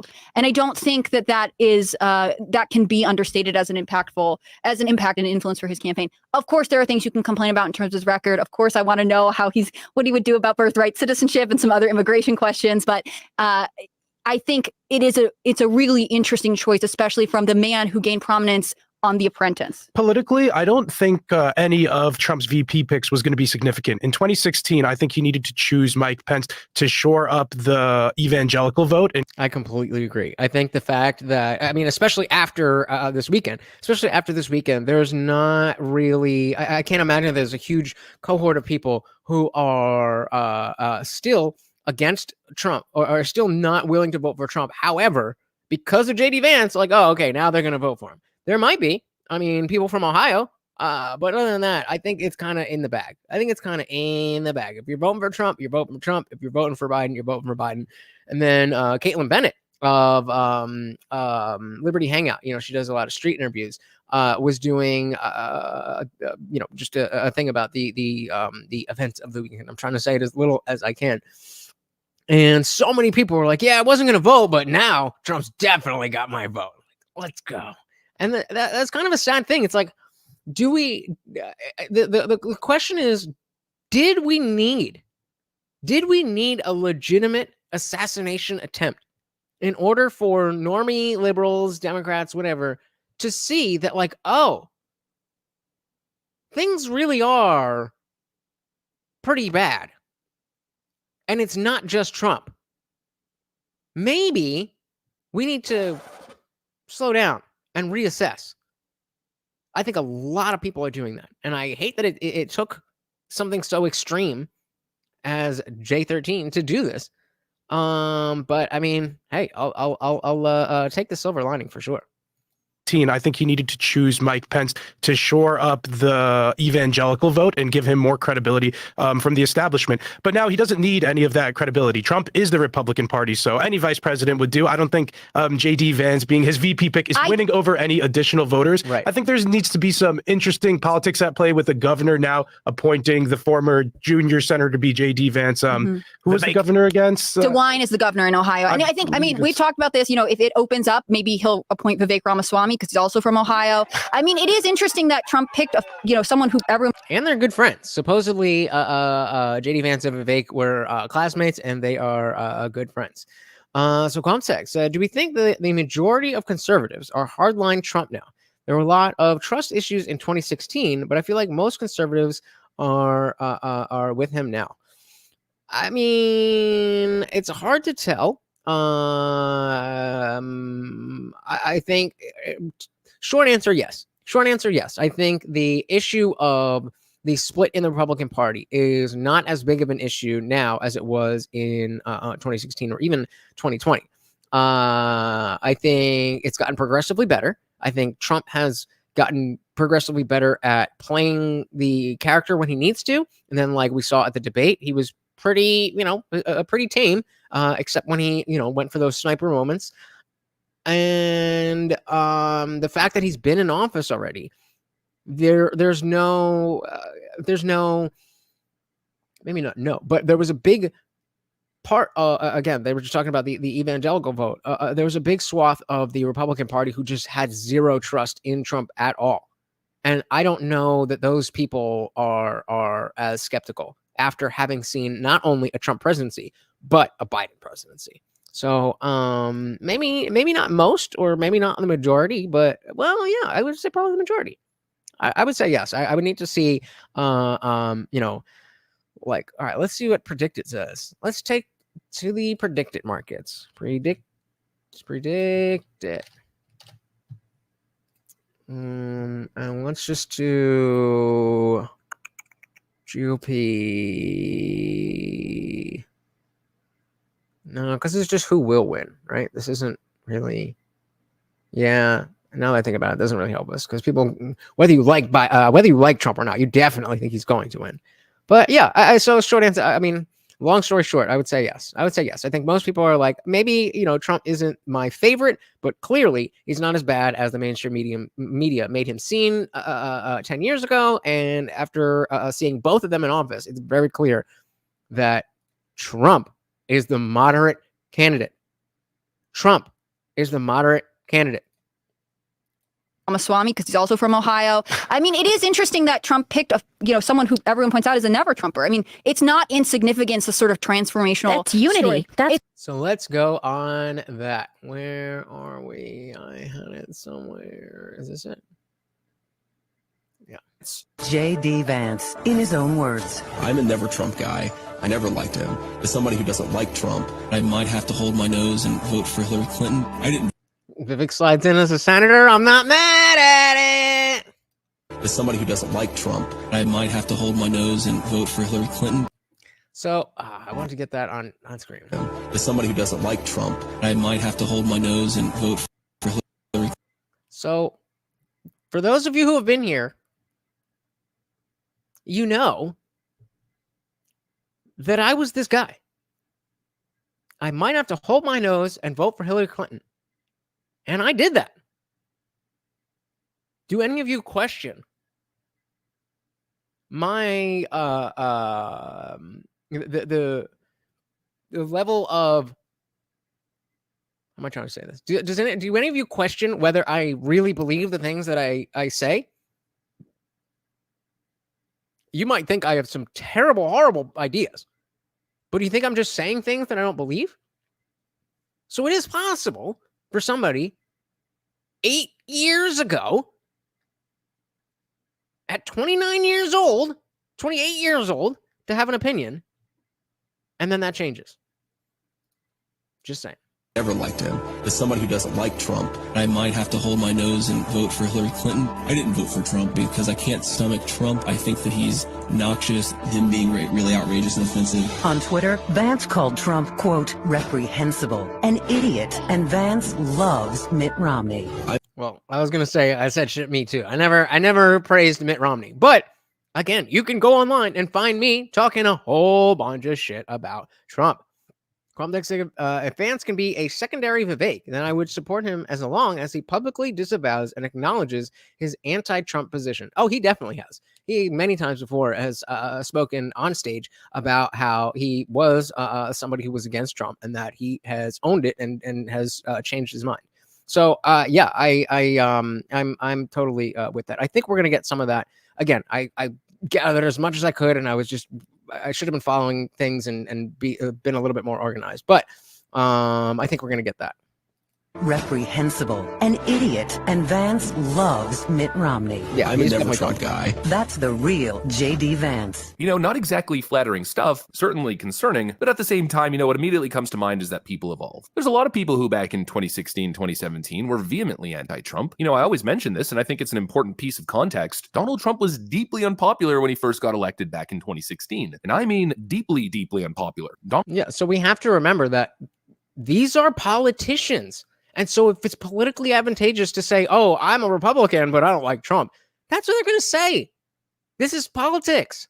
Donald Trump started with the lowest presidential approval in modern American history. Take a look at this chart right over here. We have President Trump job approval. If you take a look at his first roughly 18 months, you'll notice his numbers are in the gutter. Just like Joe Biden, he was dipping in the 30s. But what happened throughout Trump's first term is what was truly remarkable. Slowly but surely, Trump edged up and up and up and up. Of course, he had that momentary spike down after January 6th, which he's completely rebounded from. But throughout the majority of his first term, his approval rating went up, meaning there was a lot of people in the early days who were skeptical of him. A lot of people, frankly, hated him. But see, Trump slowly started to work his way into people's hearts. There are so many people who are on the other side of the political aisle who have now crossed over. There's a lot of people who are part of the neocon clique who saw the light and joined the grassroots Trump movement.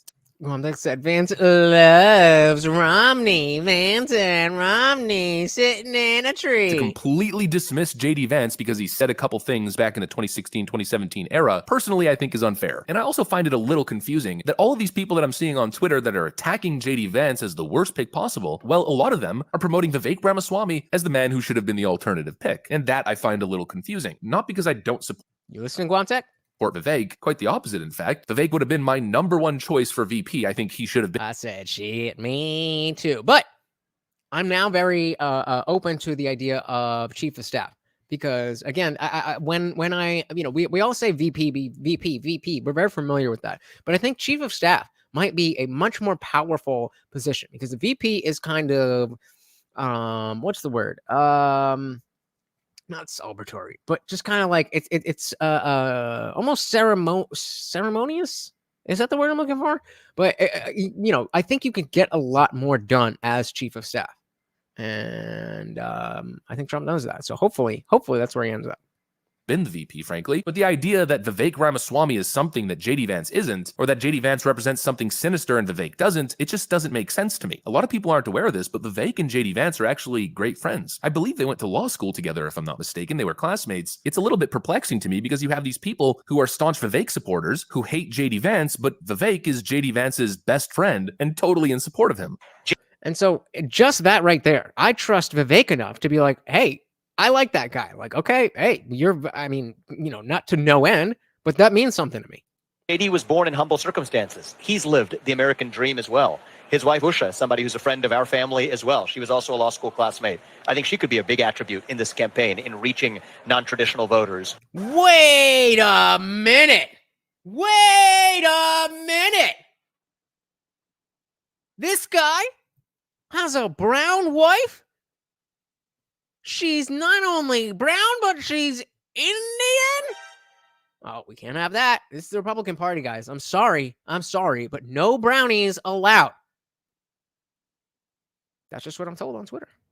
And even further for JD himself, he is somebody who has a unique vantage point for bringing in new voters. Here's what it is. He wasn't somebody who was a Donald Trump evangelist back in 2016. So I think that's actually quite the opposite. Yeah, well, I acknowledge that.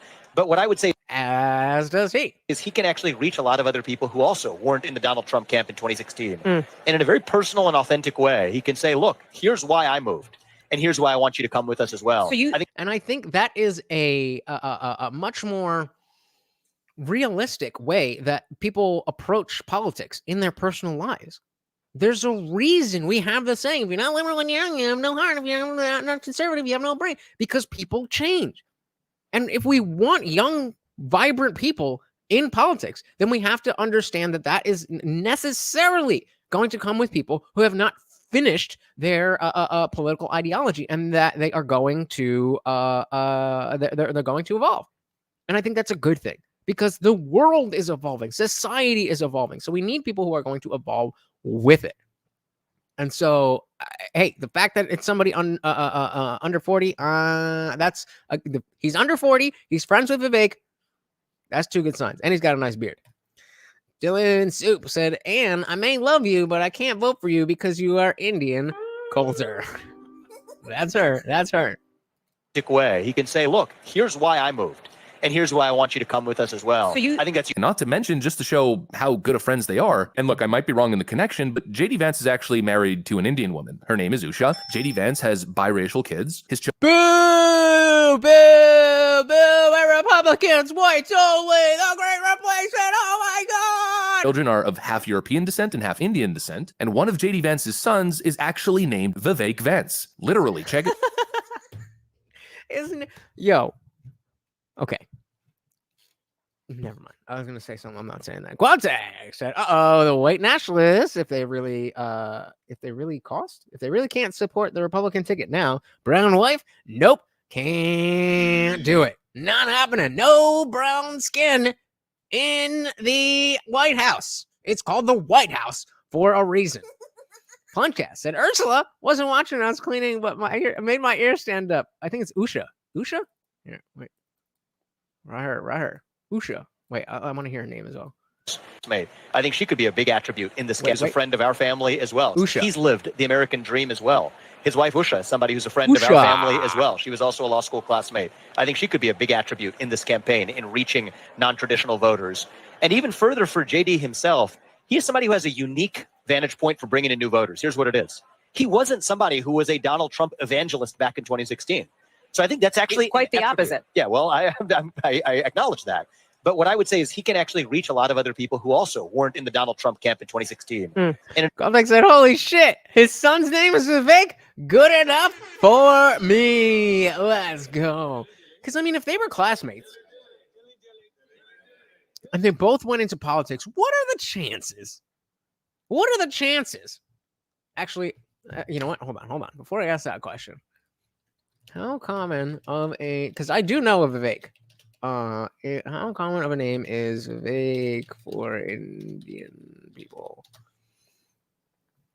Oh, come on. God damn it. Google, you are losing out. You are losing out so hard. How common is the name Vivek for Indian people? You are losing out. The name Vivek is a relatively common name among Indian people. It is of Sanskrit origin, meaning wisdom or discernment. The name is used across various regions in India and among different communities. Not among the most popular names like Raul or Amit, still quite prevalent, particularly in Hindu families. Popularity of the name can also be based on the region and cultural influences within India.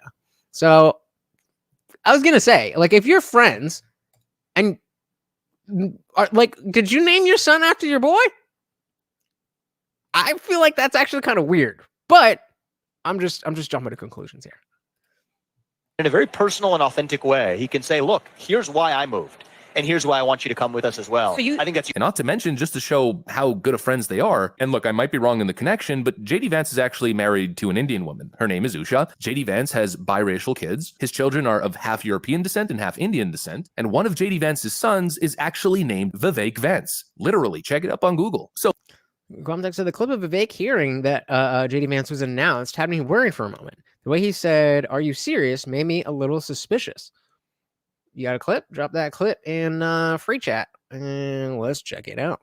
Look, the point that I'm making is that you could be skeptical of literally anybody. You could be skeptical of Vivek Ramaswamy, his supposed ties to George Soros' foundation, the WEF. Of course, a lot of that stuff has been debunked, but the point is you'll find something on anyone. Nobody has a perfect track record, and you'll find suspicious connections pretty much everywhere you look in the world of politics. So look, I'm not going to sit here and say, JD Vance has no skeletons in his closet, JD Vance is the perfect guy. I'm also not going to sit here and say that we should totally demonize him. What I am saying is, he's the pick, so let's be skeptic where it's necessary, but let's also not be irrational. I agree. And the other thing is that with somebody who has only been in office for such a short time, being the VP to somebody who was only in office for the 4 years that he was the president almost says to me that Trump is like, okay, I don't want one of these career politicians.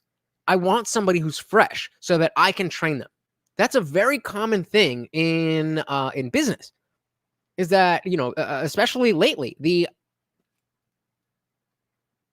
it is pouring outside. It is pouring, and Morty is shaken.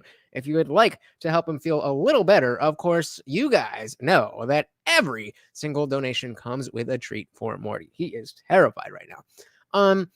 But yeah, the notion that there is somebody who doesn't have all these bad habits, you know, bring it to my own life. The fact that you know, if I'm gonna as a dog trainer, for those of you who don't know, I'm a professional dog trainer. I would much rather go and deal with a brand new puppy than a 3-year-old dog, because the puppy doesn't have a lot. You know, they're gonna have puppy behaviors, but they're not habits. They're just instinctual behaviors. And so then I can very easily train those out. And then there's use free chat for me, so I don't have to jump back and forth. But we got that. Donald Trump. Yeah, it's much easier when there's somebody who is just a blank slate. So I wonder how much of an issue or how much of a factor that is. But let's see what Guantech has for us, and let's dive a little too deep into it. Donald Trump has picked Senator JD Vance. You kidding me? Right here? Okay. As vice president. right now, while we are sitting Is that right? So, okay. What is that? What is so? Guantech says the clip of Vivek hearing that JD Vance was announced had me worried for a moment. The way he said, "Are you serious?" made me a little suspicious. In what way? Because I read something very different from that.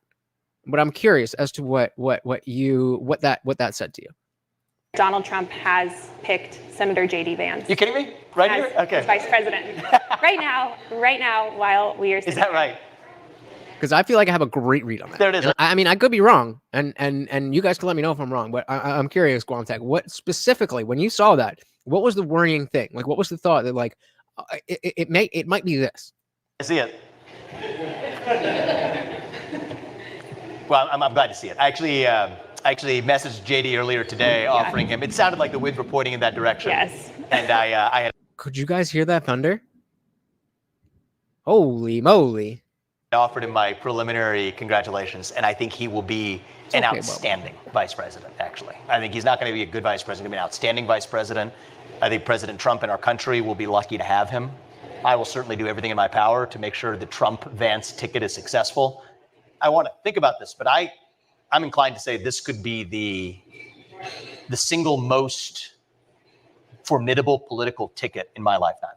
And I want to see them succeed at a scale that not only makes the Republican Party thrive, but makes the country thrive. And you know, I think we need more people like JD in American politics. So I'm very happy for him and excited for everything that's ahead. Beautiful. So, yeah, TV Viewerski said, I read that as a good. You kidding me? Quamtech says, now that I hear it, it does have a little chuckle to it. I thought saying something more along the lines of, that's great, would have sounded better than you kidding me. I didn't think that he was necessarily pissed, but maybe there's a slight friendly rivalry. That's where I was going. Then I was thinking, motherfucker got me. Like, because they were both up for it.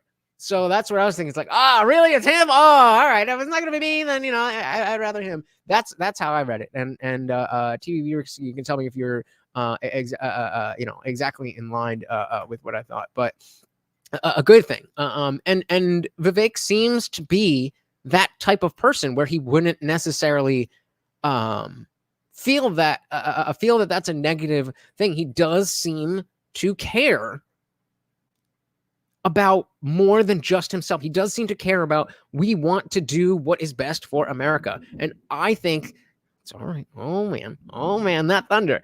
Sorry, I lost my thought. My train of thought. Yeah, that we want that strong America. And I think that I'm the best one for it. But Trump and Vance, that ain't a bad ticket.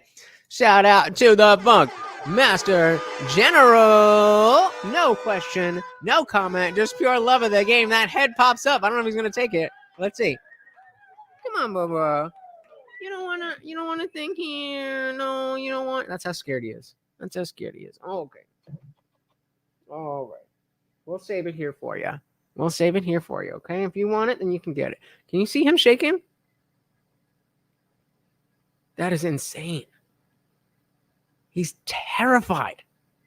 It's just thunder, bro. It's 15 years, and thunder has never hurt you. Never. All right, well, it's right here if you want it. Ay. Well, thank you. And, of course, that makes you. Oh, my God, my hair's all frizzy. The new co-sponsor of the stream. Thank you very, very much. I do very, very much appreciate that. Let's dive right back in.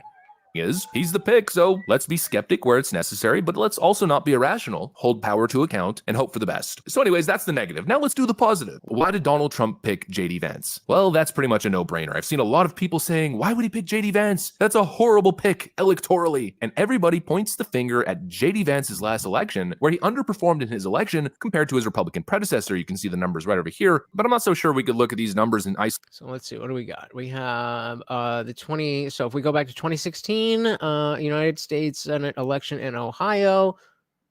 Why are they bringing this up? I don't understand why I'm looking at this.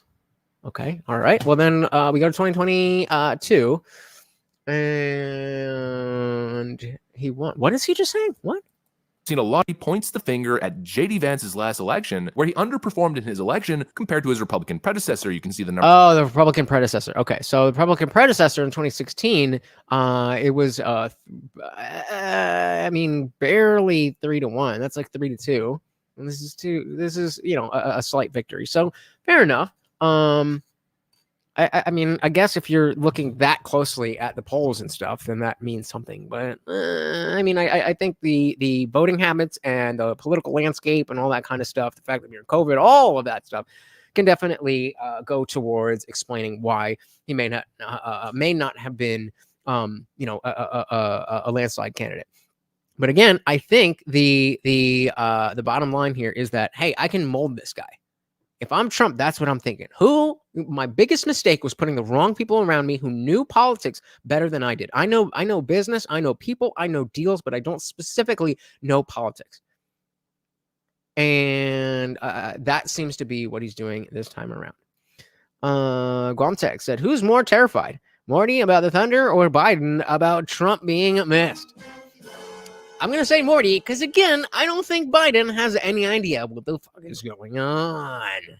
Vance's last election, where he underperformed in his election compared to his Republican predecessor. You can see the numbers right over here, but I'm not so sure we could look at these numbers in isolation and draw that point. There's a lot of fluctuation. There's a lot of different factors. It depends on the candidate that the Democrats promoted, how much money they're putting into these campaigns, and also JD Vance himself, while he does have name recognition, he is a famous best-selling author and extremely successful guy. Heading into this election, he was a political unknown. He didn't have political experience. I don't view him as being a bad pick electorally. Personally, I view him as a great pick electorally. In Donald Trump's Truth Social post, he said this: after lengthy deliberation and thought and considering the tremendous talents of many others, I have decided that the best person suited to assume the position of Vice President of the United States is Senator JD Vance of the great state of Ohio. JD honorably served our country in the Marine Corps, graduated from Ohio State University in 2 years summa cum laude, and is a Yale Law School graduate, where he was the editor of the Yale Law Journal and president of the Yale Law Veterans Association.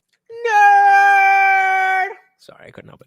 JD's book Hillbilly Elegy became a major bestseller and movie as it championed the hardworking men and women of our country. JD has had a very successful business career in technology, finance, and now during the campaign, he will be strongly focused on the people that he fought so brilliant for, the American workers and farmers in Pennsylvania, Michigan, Wisconsin, Ohio, Minnesota, and far beyond. And so obviously you get exactly where I'm going. The political calculus here is quite simple. You know, like I said, people are saying he's a bad pick electorally. Let's see what this movie's all about. And so it looks like we got so nobody's really here. So we don't have a lot of votes. YouTube is not being so nice to me. So we got a bunch of people on Rumble and such. But 50% are saying I don't know about JD Vance. 30 say yes and 20 say no. So it's iffy. So this is the trailer for the movie that was made out of the book that was his, it was autobiographical. I've not seen this at all. Let's see. Apparently he was like, he lived through it. Apparently she abused the shit out of him and like, for him talking about how he grew up. I do have something from Megyn Kelly, who's going to go a little more into this. But how he grew up with his grandma because his mom was just on drugs, not, doing the whole parenting thing. Punchcast said it's easier to raise a leader than to go get an old hat to change. Exactly. Leadership 101. Yes, I cannot tell you the last book that I actually read.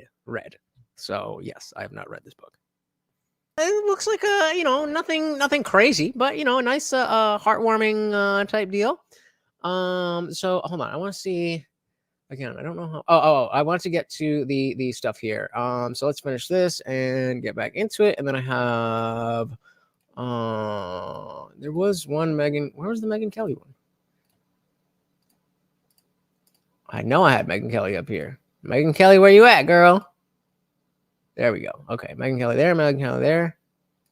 Then okay. But really, he might be the best pick electorally. He's the guy that represents the white working class. And of course, where's Trump's path to victory? Well, it lies right through the Rust Belt. The JD Vance pick is obviously a pick to appeal to white working class voters, and of course, it helps that he's qualified for the job as well. A lot of people are saying a lot of things about JD Vance, but one thing you can't say is that he's stupid. Certainly he isn't. He's a very intelligent man with high verbal IQ, and over the years, he's become one of the most staunch, most vocal, and most effective defenders of Donald Trump in the media. I know Donald Trump. So before we go there, Quantek says, okay, I'll try this. Is Morty more terrified of thunder, or is Biden more afraid of his wife? I think Biden takes that one. Because he looks terrified. It might just be the terror of not knowing where he is, but terror is what I see in that man's eyes, for sure. Vocal and most effective defenders of Donald Trump in the media. I know Donald Trump. He cares about this country. He wants to run for president to make it better, not to install himself as some sort of dictator. It's just.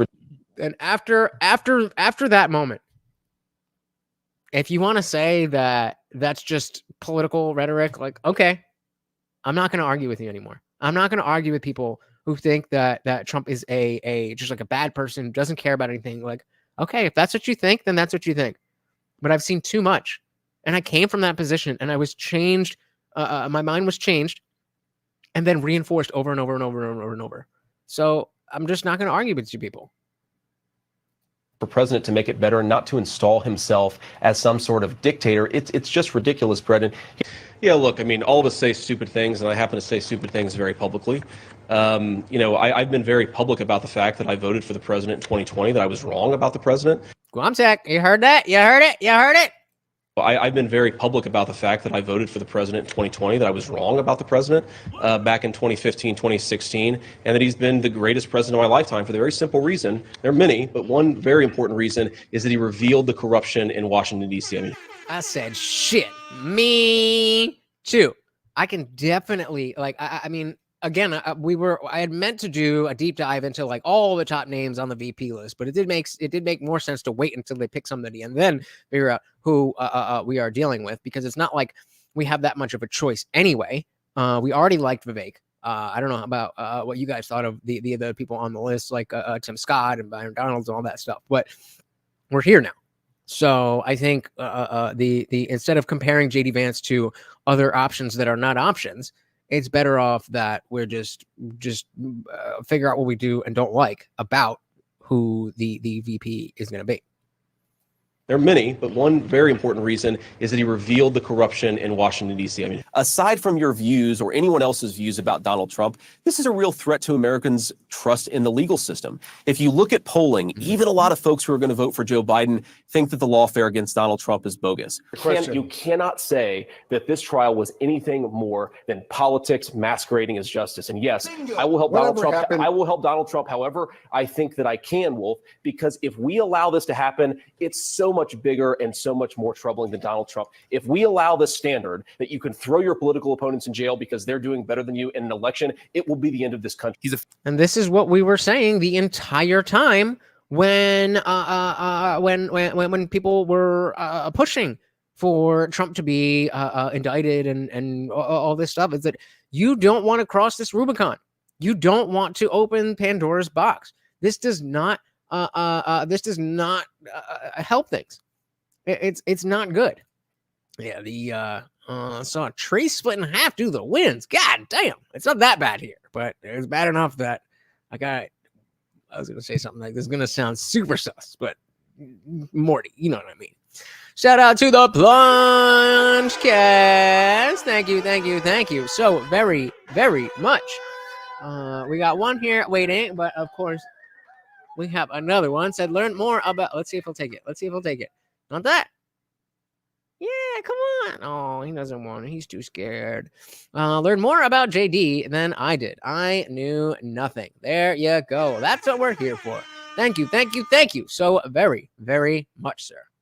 Throw your political opponents in jail because they're doing better than you in an election, it will be the end of this country. He's a fantastic debater, and it's likely that Kamala Harris doesn't stand a shot against him. I mean, you got Kamala. Talking about the significance of the passage of time, right? The significance of the passage of time. So when you think about it, there is great significance to the passage of time. We got to take this stuff seriously as you are, because you have been forced to have to take it seriously. Now going... What? Guamtech said he didn't wow me in the debates, but I feel like Guamtech said I feel like Tim Scott is definitely up there with the vague or with Vivek and Vance. Something tells me he'll have a good position in the administration. He didn't wow me in the debates, but at least he didn't discuss me like some of the other candidates. Somebody's using voice to text. I feel that. Yeah, I mean, I felt like I forget who said it. But yeah, it just seems like the VP was kind of merely like, okay, who's going to be the front runner for 28? That really seems like all it is. Trump is such a strong presence, which again, I think he knows, which is why he didn't go for somebody like Nikki Haley or the black vote or whatever. That he's already got such a stranglehold on every demographic that, like, just go with somebody who can push the message, the agenda of making America great again beyond Trump, because this is it. Trump, we got 4 years. If he makes it that far, and then that's it. Then we're on our own. So which we gonna do? Up to you. My God, JD, I'm thrilled that he's the pick. How about you? Yeah. I couldn't be happier, and thanks, Megan, for having me. I was pushing for this for quite some time. You know, I was a early endorser of JD's Senate primary when he was at 1 or 2% in the polls in Ohio, and nobody thought he had a chance. And he was up against the establishment and tens of millions of dollars, and that's a story worth telling as well. I was getting very emotional watching that video because JD's a dear friend, and I hope your audience understands. The more you get to know JD Vance, the more you're going to like him. His family is extraordinary. He is a good, well, except for the Indian, smart man. And I put it in that order. He is a decent person of high integrity, wonderful family. He's in it for the right reasons. There are some really important similarities that JD Vance has with President Trump, such as being a class traitor. It's important to remember, Megan, that when that book that class traitor thing, I like that. We're going to go back to that in a second. Came out, he was so celebrated by the left-wing elite. He was the keynote speaker at the Aspen Ideas Festival. He was on every major left-wing network, being celebrated as the guy who can explain why Donald Trump has such a big following. And JD Vance, over a series of years, made a decision to forsake that type of popularity and to go in not just a career in politics, but to get into a pattern of advocacy that led him into politics. And it is an extraordinary rise. And you said it so perfectly, Megan, only in America. And only in America is it possible where a young man, and he's older than me, but he's relatively young in the modern political dynamic, can come from absolute poverty, be abused, raised by his grandmother, had all the odds stacked against him to become the nominee for vice president of the United States, for the front runner and former president. How did we get here? I think we got here by breaking. I mean, the irony is that if you remember back to 2016, one of the big things with Hillary was breaking the glass ceiling and getting somebody in there, getting somebody in office who we never thought could have done it before. But she's a product. Hillary is a product of the machine. So, like, yes, by the DEI box check, that would have been amazing. Oh, first woman ever. But what about the first non-politician who actually gives a shit about the people? At least in modern history. What about that? That seems to be a bigger deal. Shout out to the Funk Master General stealing the sponsor spot. Again, I don't think he's going to take it, but we will see. Eat it up, eat it up, eat it up. Ah, no, we got it. But everything's right here for him. Everything's right here for him. I am not stealing from the puppy, I promise. Funkmaster General said Kamala can't even debate a high school kid. I'd be surprised if she could debate a middle school. But that I think is, again, why I don't know how much it matters that the VP pick is somebody who is going to bring in new voters. Before this weekend, I would have said either Byron Donalds or Tim Scott just because they're black. And I hate that people still think that way, but people still think that way. But afterwards, it was so clear that people in general, and as well as specifically the black vote, are down with Trump. So no games need to be played. No games need to be played. Did I miss something? No? Okay. All right. Let's dive back in. Thank you, everybody. Put FMG. Did you change? Whoa. Did you change your name from the Funkmaster General? Because I'm pretty sure that it's always been the Funkmaster General. But either way, thank you very much.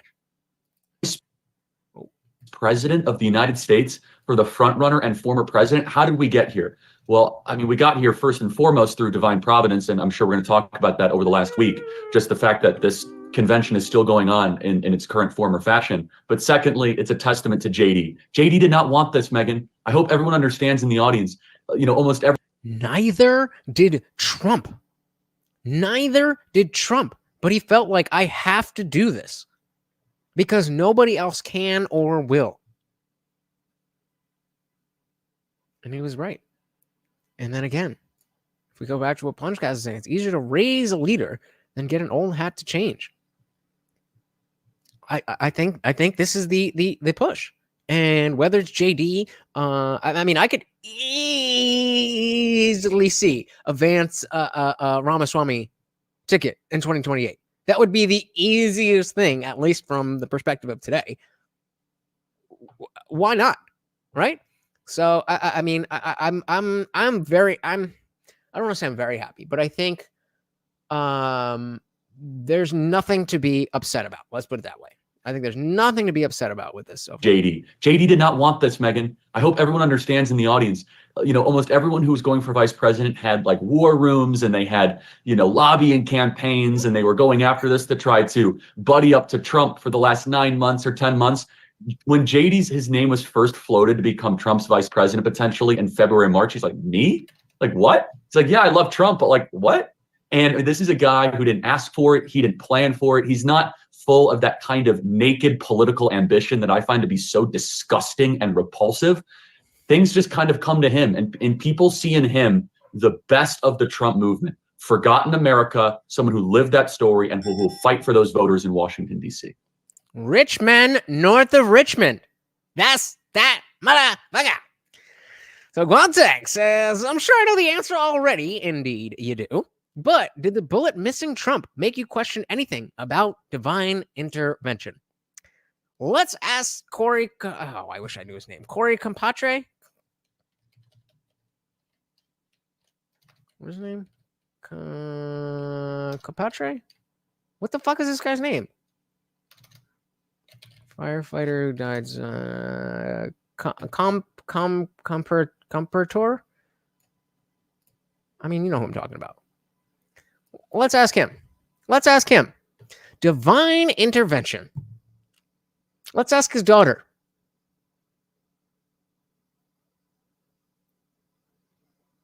Things happen.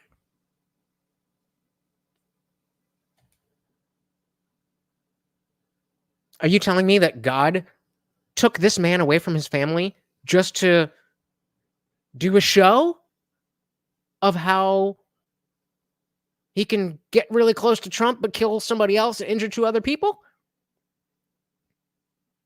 I specifically didn't want to go down this road because I don't think it's useful. And I actually got into a little mini argument with Thomas Sheedy of Atheists for Liberty in saying that I don't think it's useful to have a religious debate about this kind of stuff.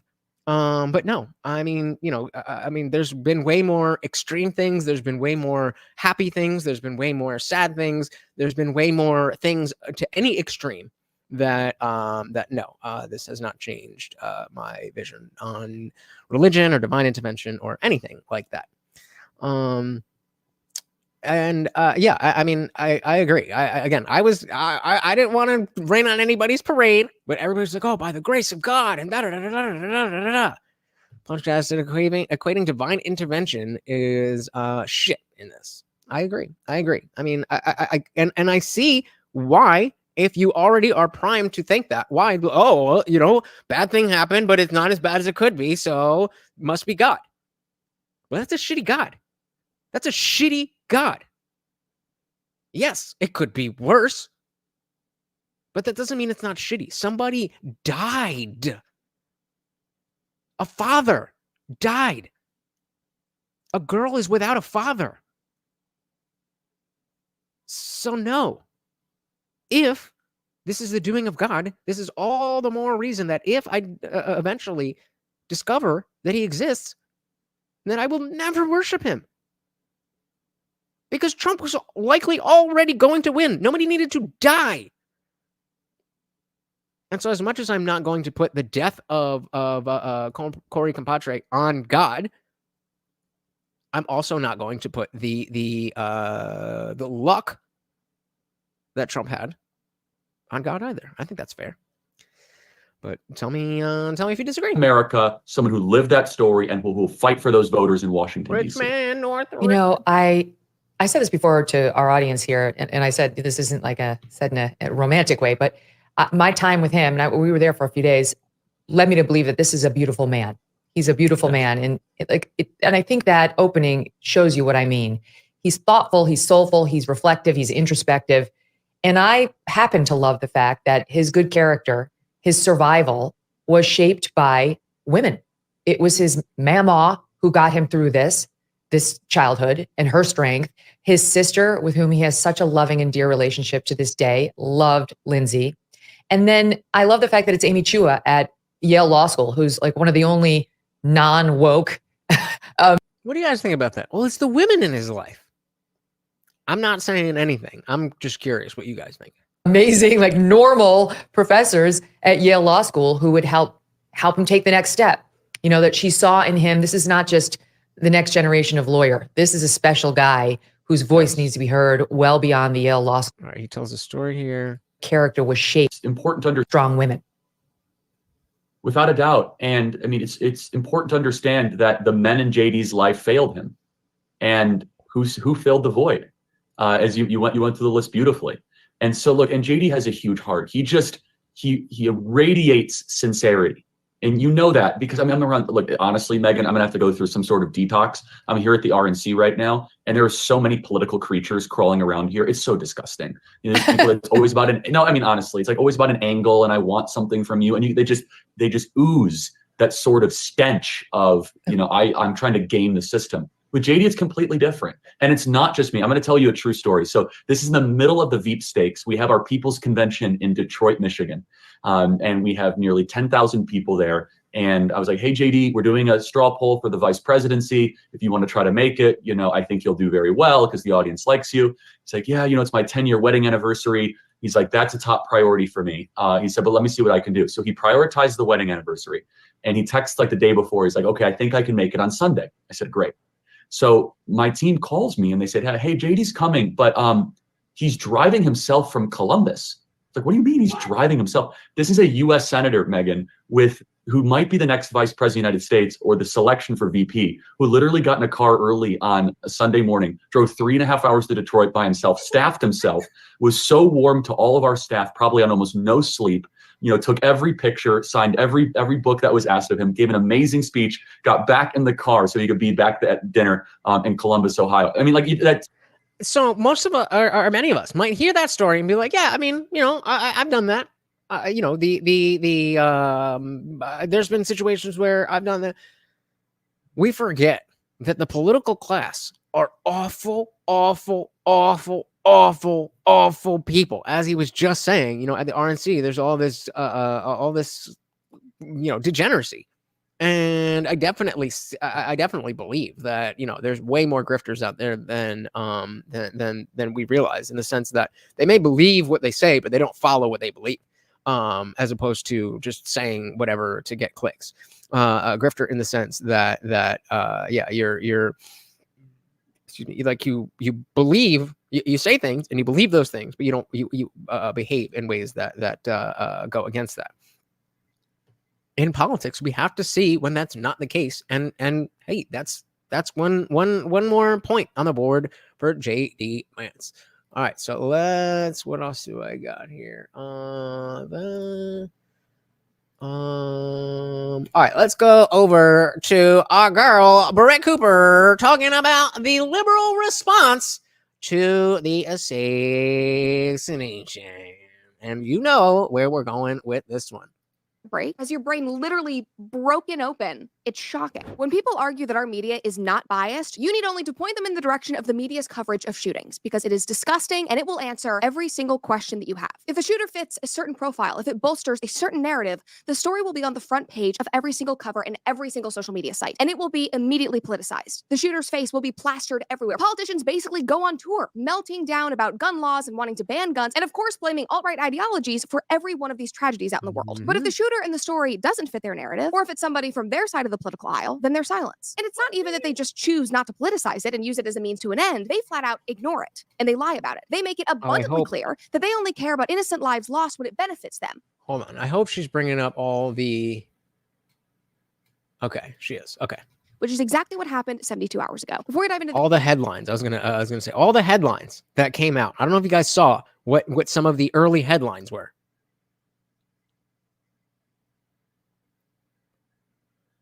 Let's just watch the story, guys. Make sure that you like this video, subscribe to the comment section channel if you have not already, and of course, yeah, me too. Like the video and hit subscribe. Ring that notification bell so that you never miss one of our episodes. So unless you are just totally living under a rock, which actually sounds very nice right now, I'm sure that you know that Trump was shot over the weekend. He was doing a rally in rural Pennsylvania when a man climbed up to the top of a building near his venue and fired in Trump's direction. And there have been a lot of dunks on Twitter saying we know that the shooter's a Democrat because he missed, but he almost didn't miss. In fact, he... Okay, that's funny. And again, to take this from Tim Pool, he did not miss.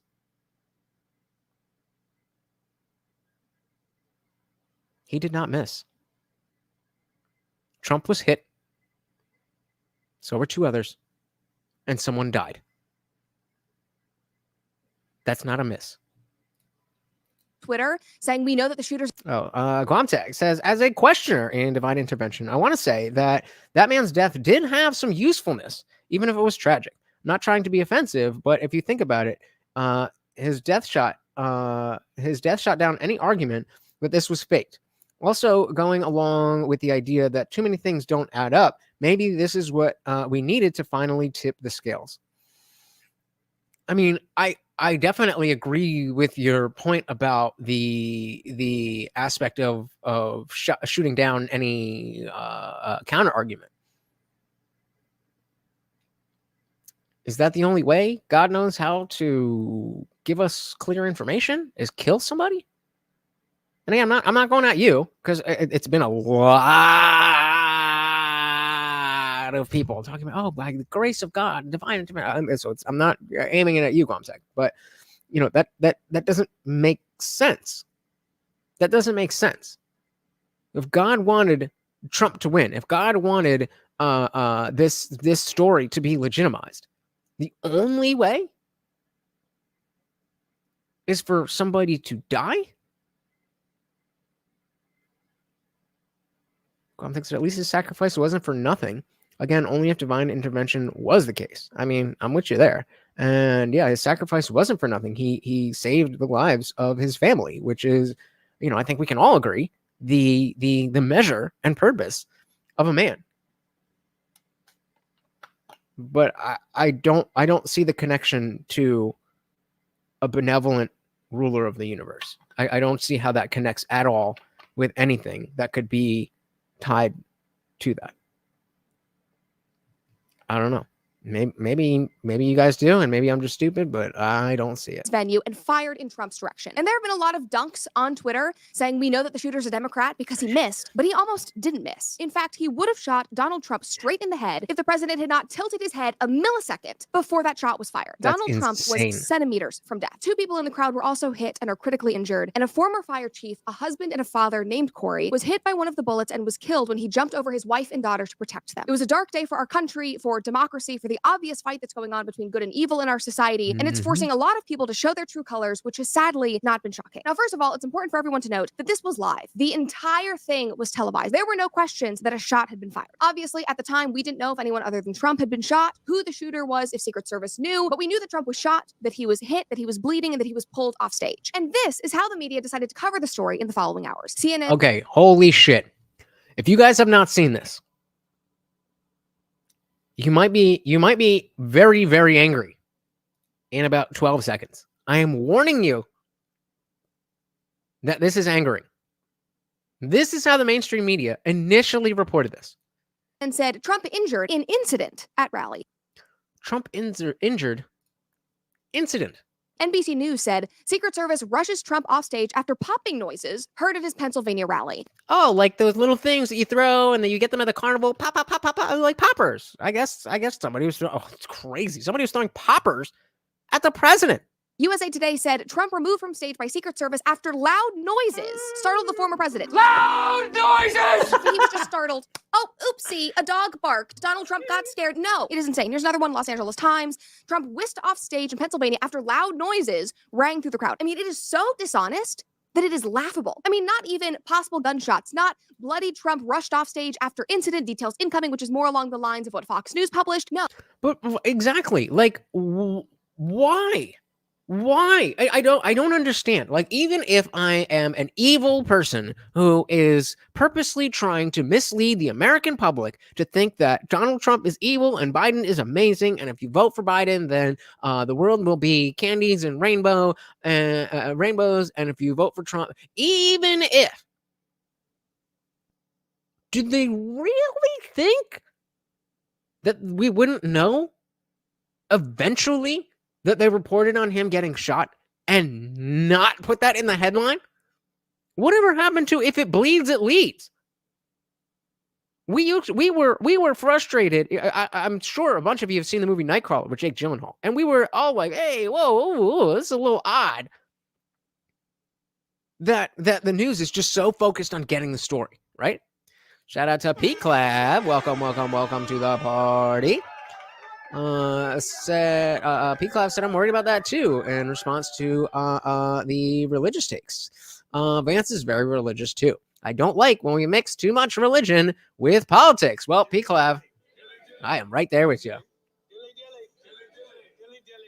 Welcome to the party. You are in the right place.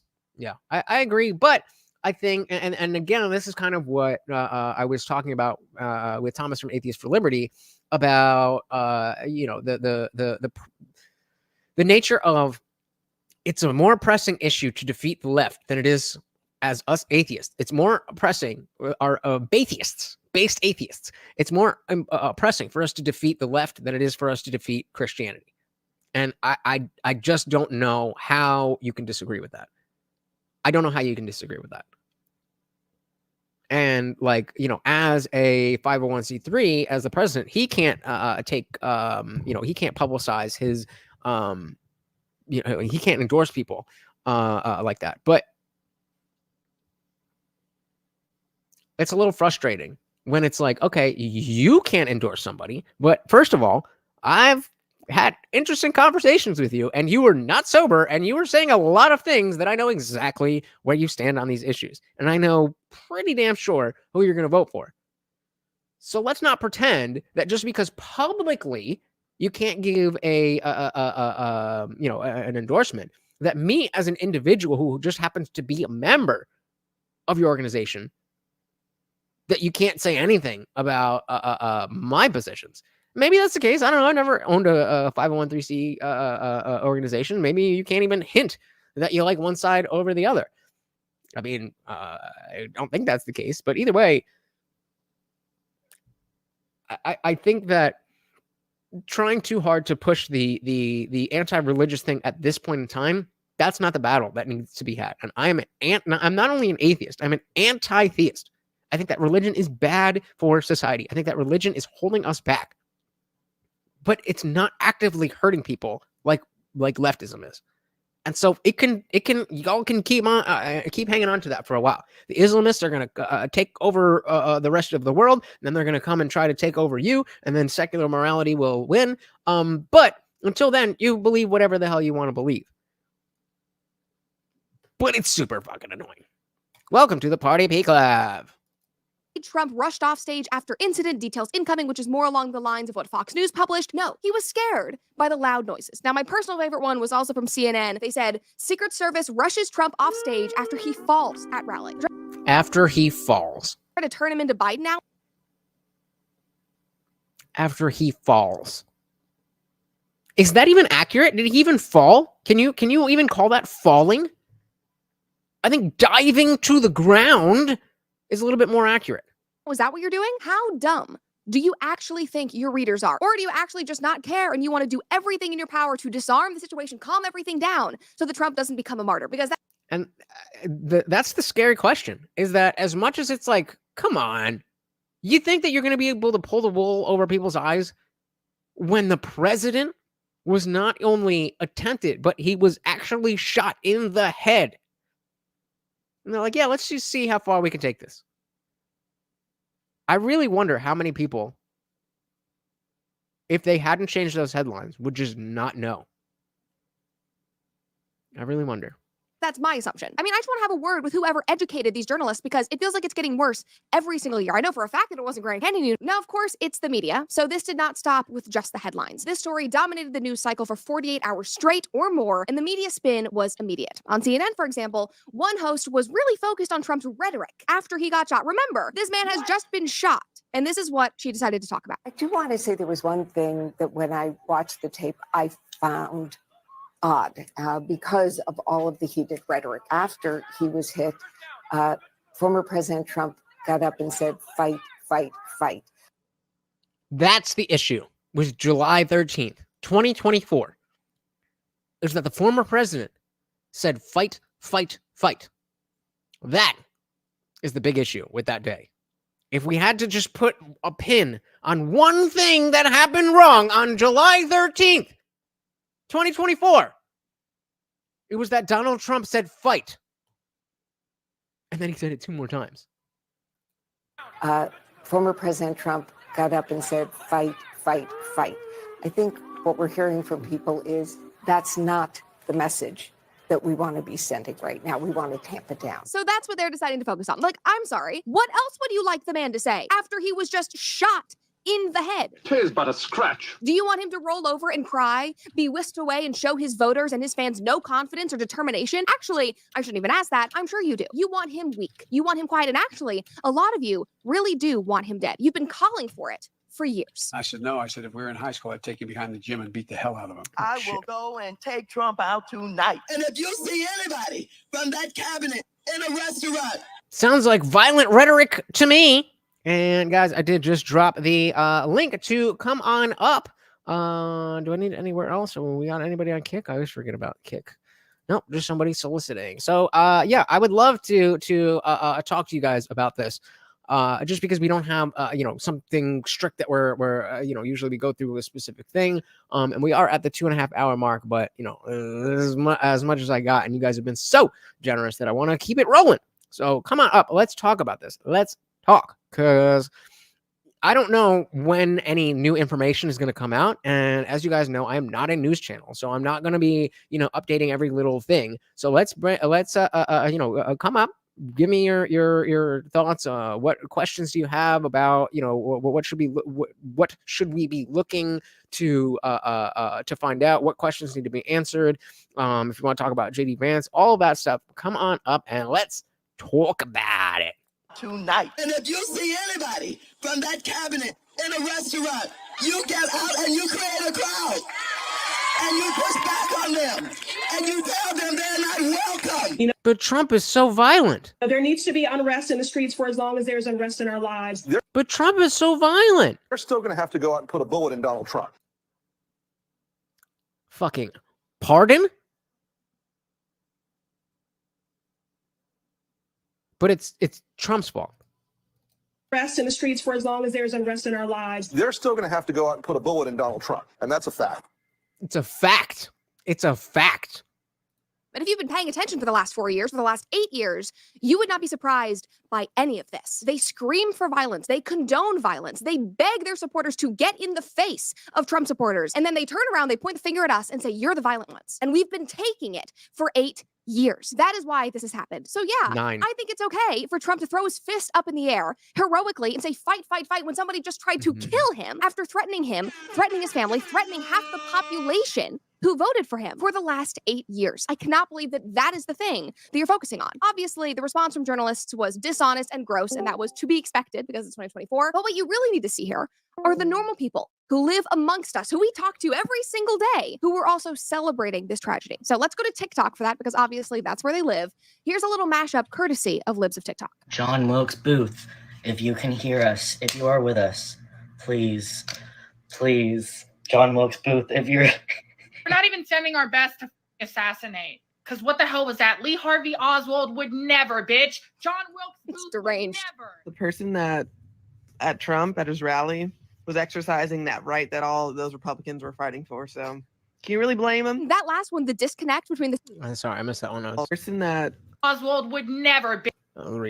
John Wilkes Booth it's deranged. Would never. The person that at Trump at his rally was exercising that right that all of those Republicans were fighting for. So is that are we fighting for the right to murder? What the fuck are you talking about, bitch? The fuck are you talking about? You realize that owning a gun and murdering somebody are not the same thing, right? It pains me. It pains me. I used to be one of these people. This is why I'm not going to hold this against JD Vance. And absolutely, I'm going to be critical and see what's good and call him out where it needs to be called out. But the fact that you were never Trumper means nothing to me in 2024. Unless you were never Trumper in 2024 or 2023, post 2020. If you were never Trump before 2020, I don't give a fuck. Trump at his rally was exercising that right that all of those Republicans were fighting for. So can you really blame him? That last one, the disconnect between the Second Amendment and somebody attempting murder. Do you not hear what you're saying? Are you literally so blinded by your hatred and your indoctrination that you cannot even understand common sense? You can't see the difference between protecting yourself and attempting to murder somebody? I just needed you guys to see all of this. All right, here's another. You're telling me somebody finally had the balls to bring a pew-pew, and he missed! We were a second That sounds like a healthy mind. We were a centimeter away from half of the was a white. Honey, sweetie baby. Honey, sweetie baby. If you think for 1 second that your life would have been better after Trump was assassinated, I don't even know how to end that sentence. You don't want to see it. Everybody who has been in active combat, all they say is avoid this at all costs. You think you get it. You don't fucking get it.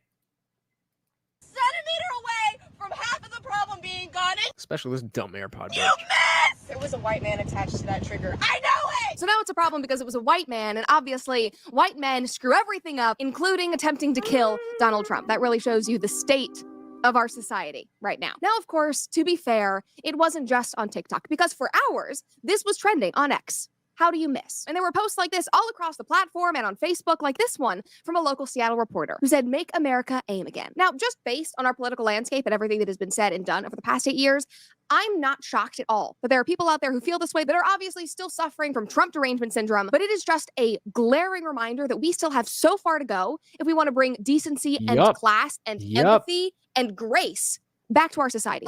And religion and relying only on religion is not going to be the way that we get there. Genuinely do not need you to agree with me. I don't need you to vote the same way that I do. I don't need you to be in support of the same political party or even like Trump whatsoever. But the bare minimum should be to have compassion, especially for innocent people. Destiny, who is a prominent left-wing political commentator, exposed himself as absolute scum, and I don't say that lightly, by the way that he responded to this event and the subsequent death of an innocent bystander. So before we go there, let's add our boy, Trey Williams. Welcome, welcome, welcome, sir. Trey? Hello? Anybody there? All right, we'll try again. Why don't you hop back in and try again. Scum, and I don't say that lightly, by the way that he responded to this event and the subsequent death of an innocent bystander. On X, he posted, "A person in a crowd cheering for and supporting a traitor to this country caught astray. I'm so sad, please."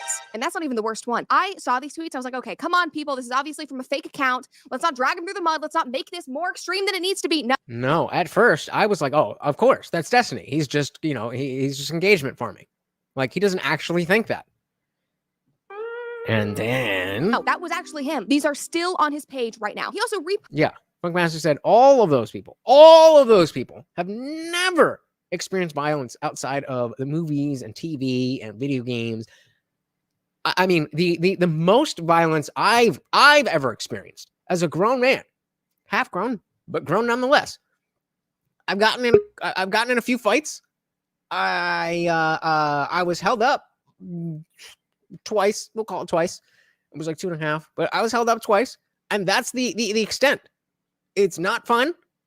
It was very scary, and I'm a little dude, so I was not happy. All right, let's try Trey again. Welcome to the party. Can we hear you? Can you hear me? Yes, we can. Welcome, welcome, welcome. Good to see you, brother. Yeah, nah, you challenged me. I wasn't running. So what's good? What you think about all this? Let's start with the I'm indifferent. I don't wish violence on no one. Definitely don't wish death on no one. So I think the dude was a jackass for trying to kill the man. But I just think, I don't know. I think everybody has created their own narrative for what happened, and we all just said, fuck it. Like, I don't really know how to explain it, because as a person who doesn't really give a fuck, it was just one of those things of like, what do we do now? Like, where do we go from here now? And I kind of think I think it all showed that we have been spiraling out of control. Oh yeah, for sure. I think so. let me ask you this then, because I think somebody who is not super into politics and certainly is not super into Trump, word up, contact. I think that there's a lot of people on the left, whether they're like on the left or more like default, like I don't really pay attention, but I'm either a woman or I'm black or I'm brown or I'm whatever. So obviously Democrat. I think there needed speaking of sacrifices being for nothing. I do think that there was something that your average liberal didn't really think about, how much the temperature was being turned up, and then they seen this, they're like, oh, wait a minute, like, yeah, I don't like him, but like, I want him murdered.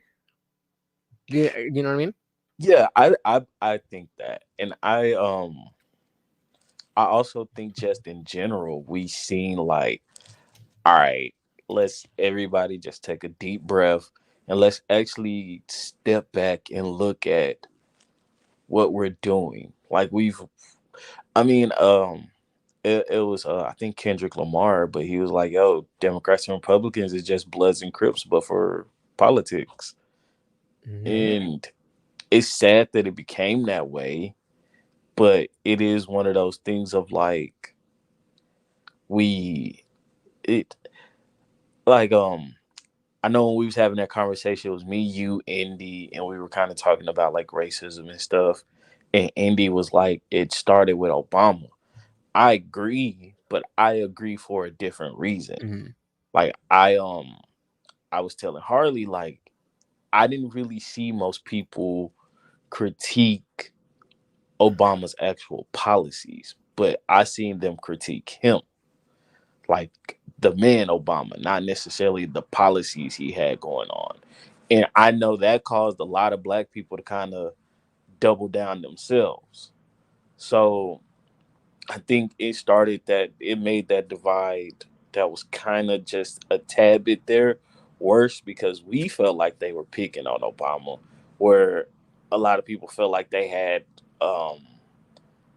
valid critiques of Obama.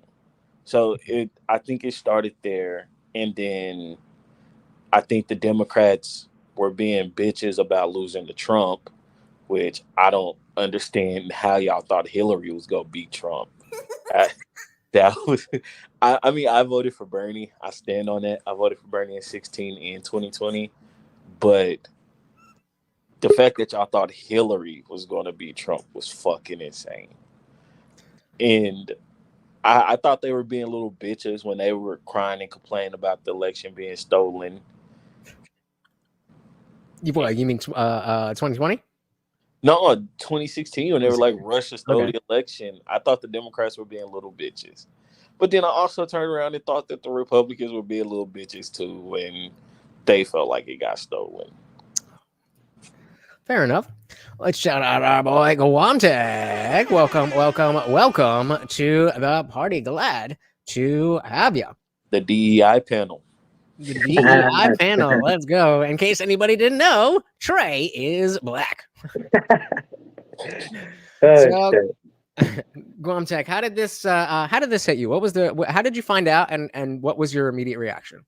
So I was actually working at the time, and I don't know what it was exactly, but I think I was like switching from one video to another on YouTube, and I looked down, and immediately it was actually Liberal Hive Mind who was live streaming at the time, and he ended up putting it out there. I guess he watched it happen live, and it actually kind of freaked me out a little bit. Like, dude was like hyperventilating while he was trying to stream and shit. And there wasn't any, yeah, and he wasn't even there. Like him and one other person were the only two people who were streaming at the time, putting it all out. So I was catching it like right as it was happening, and I'm like, "What the fuck? You got shot?" Like, yeah, man, shit's crazy. Like, I'm not gonna lie. This, ever since that ended up happening, I've been a little worried about things. I agree, and that's what inspired the title of this. Is that another attempt? Like, why would we think that if somebody somewhere, whoever was behind this, there was a man with a pew pew who did this? And to think that it can't or won't happen again, I don't know that we have reason to think that. Yeah, and not only that, like, you know, I love my conspiracy theories and all of that stuff, man. Like, I totally believe in the fucking machine. I believe in the fucking powers that be. The president ain't the real president, blah, blah, blah, that kind of shit. But I started thinking a lot more about that. And that's what really got me worried. Because if you remember right, if we had talked about this a few months ago, and you mentioned that you thought it was a pretty solid case that it could happen. And I'm like, nah, man, like they wouldn't pull that trigger. They wouldn't go that crazy to possibly risk losing the public that much. And then when I saw it happen, I'm just like, they fucking did it, man. Well, Like, that's why I agree with you in the sense that, like, the people at the top, I don't think that they would pull something like this. So that's what leads me away from the notion that, you know, Biden set this up, or the DHS set this up, or even the Secret Service set this up. That it's more likely that you know, there was some local either miscommunication, or somebody just really, you know, giving up the spot and letting homeboy climb up there and do his thing. But it you know, the same type of thing that they say about, you know, any conspiracy. It's like, how do you get this many people involved and nobody finds out? That may be true for something like flat Earth, where, you know, you would have to have the entirety of NASA in on it. Like this, you know, I mean, even going back to 9/11, like, we don't, it doesn't have to be that George Bush said, okay, you guys go to flight school and only do, you know what I mean? It's just like, people can do things, and it plays out in a way that we can't necessarily prepare for. And it's scary. It's scary. for sure. I mean, like, the thing that scares me the most is that if it were the powers that be, how brazen it's getting. Like, just the fact that they're running out of tactics, and there's nothing that's working for them right now. So the only other thing is to take a fucking shot. And, you know I was talking about the divine intervention and stuff before. Like, I can't say for sure. I'm not one of those people who's going to be like, God did this. But I will say, with everything working out the way that it is crazy, yeah, and all of the stuff that we're Crazy seeing, shit happen. the shit that's been going on for the past however fucking long now, and then one shot just ended up missing. Like, it starts getting me questioning some things. So that's all. I'll just leave it at that, because I know, you know, we could go on about just that aspect of it, but it is just fucking crazy. Oh, did I drop out? No, I think Lutch froze. Uh-oh. What do you think, Trey? Like, I mean, do you get on the conspiracy train the way that I do, or like, is this just shit happens? I think that I lean more towards a long. My whole internet is freaking out right now. Oh, Yeah. I think it's coming back. You got a good face on there, though. But yeah, I think it was more of a lone gunman. I think that would be. I think the powers that be killing Trump would be way too fucking obvious. Like, I think that would almost be more counterproductive than what they're actually trying to do if they were to do it that way. You, just like a wild thing like we saw. So I missed that part.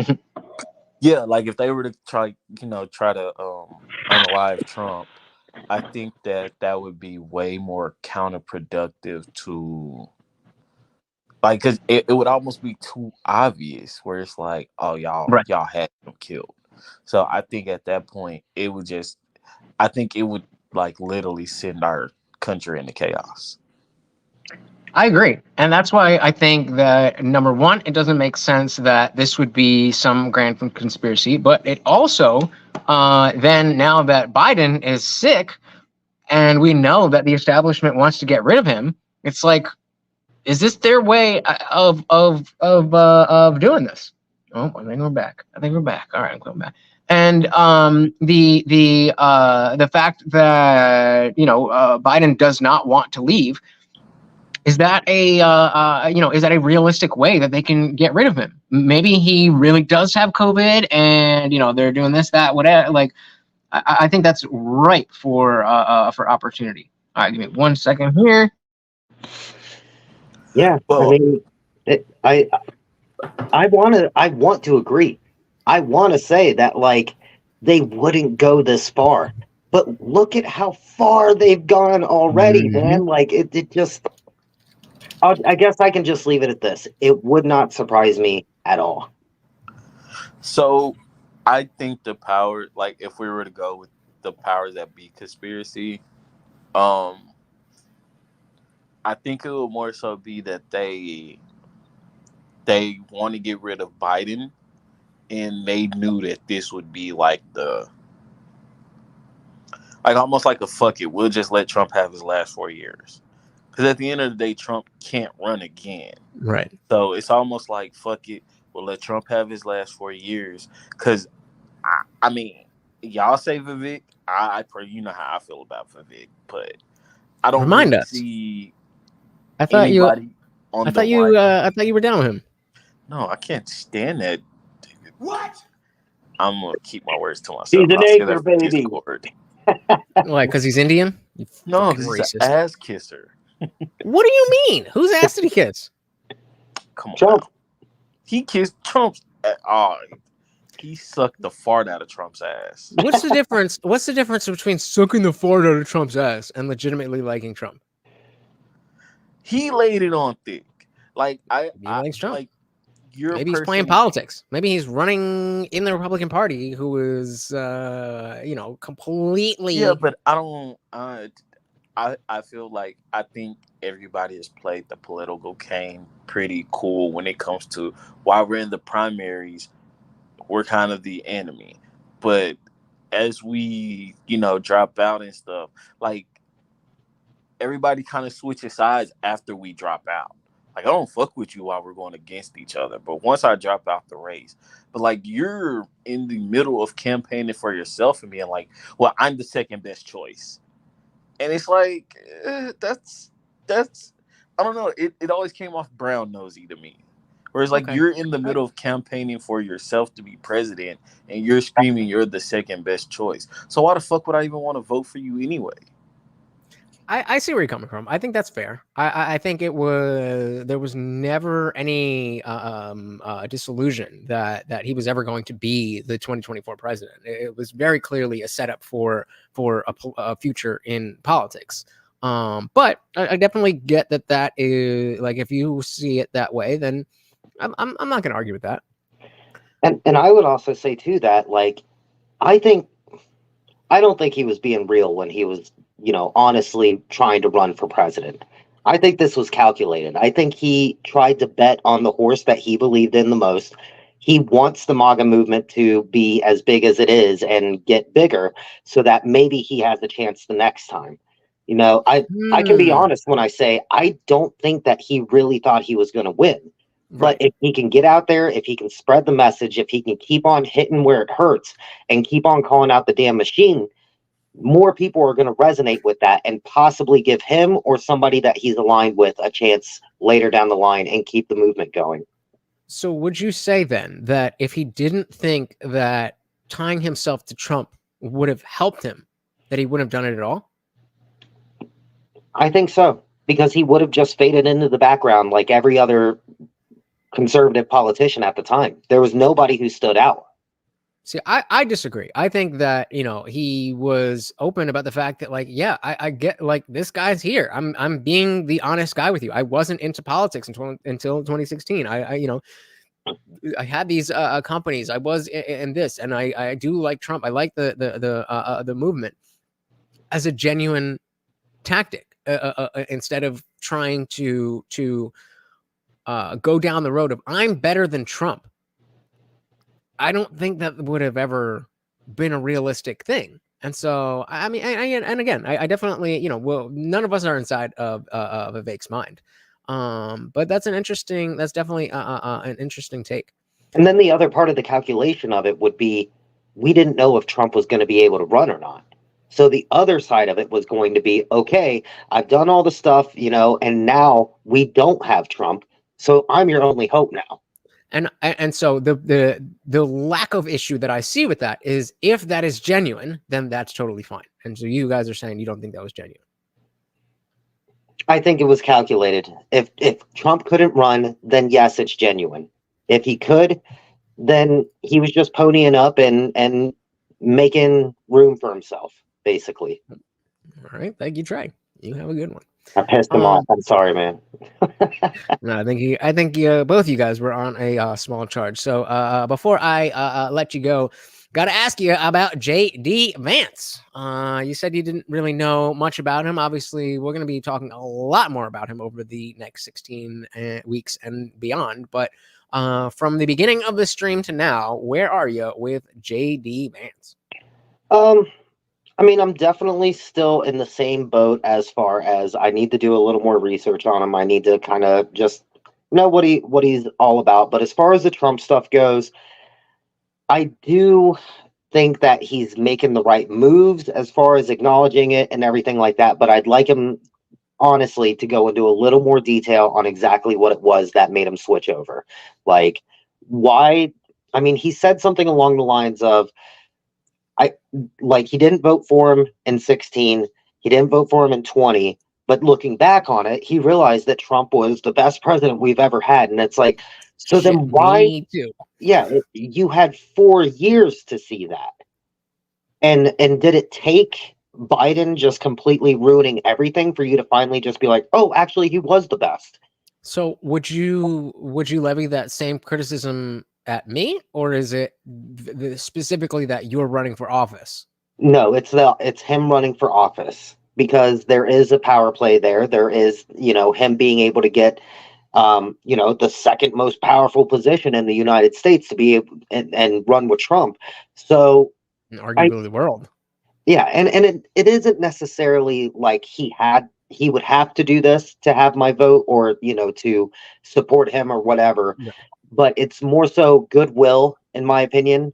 And I think that it would go a long way with the message of the MAGA movement of just like, we're not trying to hide anything. Like, let's go ahead and put it out there. Yeah, I fucked up. Trump fucks up all the time. Yeah. Everybody fucks up, but we're going to change the shit. So, oh yeah, this notion of like being a perfect, what's the word? Just being perfect. That's out the window. We want authenticity. We're in the podcast era, bro. We want to see you warts and all. I didn't say crosshairs. Oh no. Oh no. I'm telling you, dude, just mark my words on this. In the next coming weeks, if that story stays the exact same as it is right now with the bullseye thing, everyone is going to be saying he didn't say crosshairs. It's the narrative change. The narrative was, why did you say bullseye? Don't you think you should tone that down? Now the narrative change is, anytime anybody brings up bullseye, it's going to be, he didn't say crosshairs. I don't know if the internet just went out again, but anybody, yeah, there we go. Okay, all right, we're back. I think we need to close this down. Any last words for the people? Go on, Tech. Thank you so much for coming up. Stay safe out there, man, and good luck for everything. Thank you. You have a good one. Hopefully we'll see you over in the after party. Guys, again, if you are a member of the channel, you get free access. So I will see you there. We are going to close this down and head right over to the after party, where just like you saw, whether you're I know Trey, so you don't have to cam up, but usually I need y'all to cam up. It looks all pretty for YouTube, but over there, I don't really give a shit. I mean, I do prefer it. I like to see your face, but either way, you have fun doing what you want to do in the after party, where we are headed right now. Thank you so much for hanging. Hey, we got Trey back. What's good, Trey? We thought we lost you. My bad, man. So I moved to a new part, and our internet is still shit out this side of town, so it goes in and out. I think it's just the internet in general, because I went down while you were gone too. So It's just all over. Plungecast, you want the link? Yeah, I'll grab the link for you. Invite and So Trey, any thoughts on this JD Vance guy, or is this not really something that concerns you?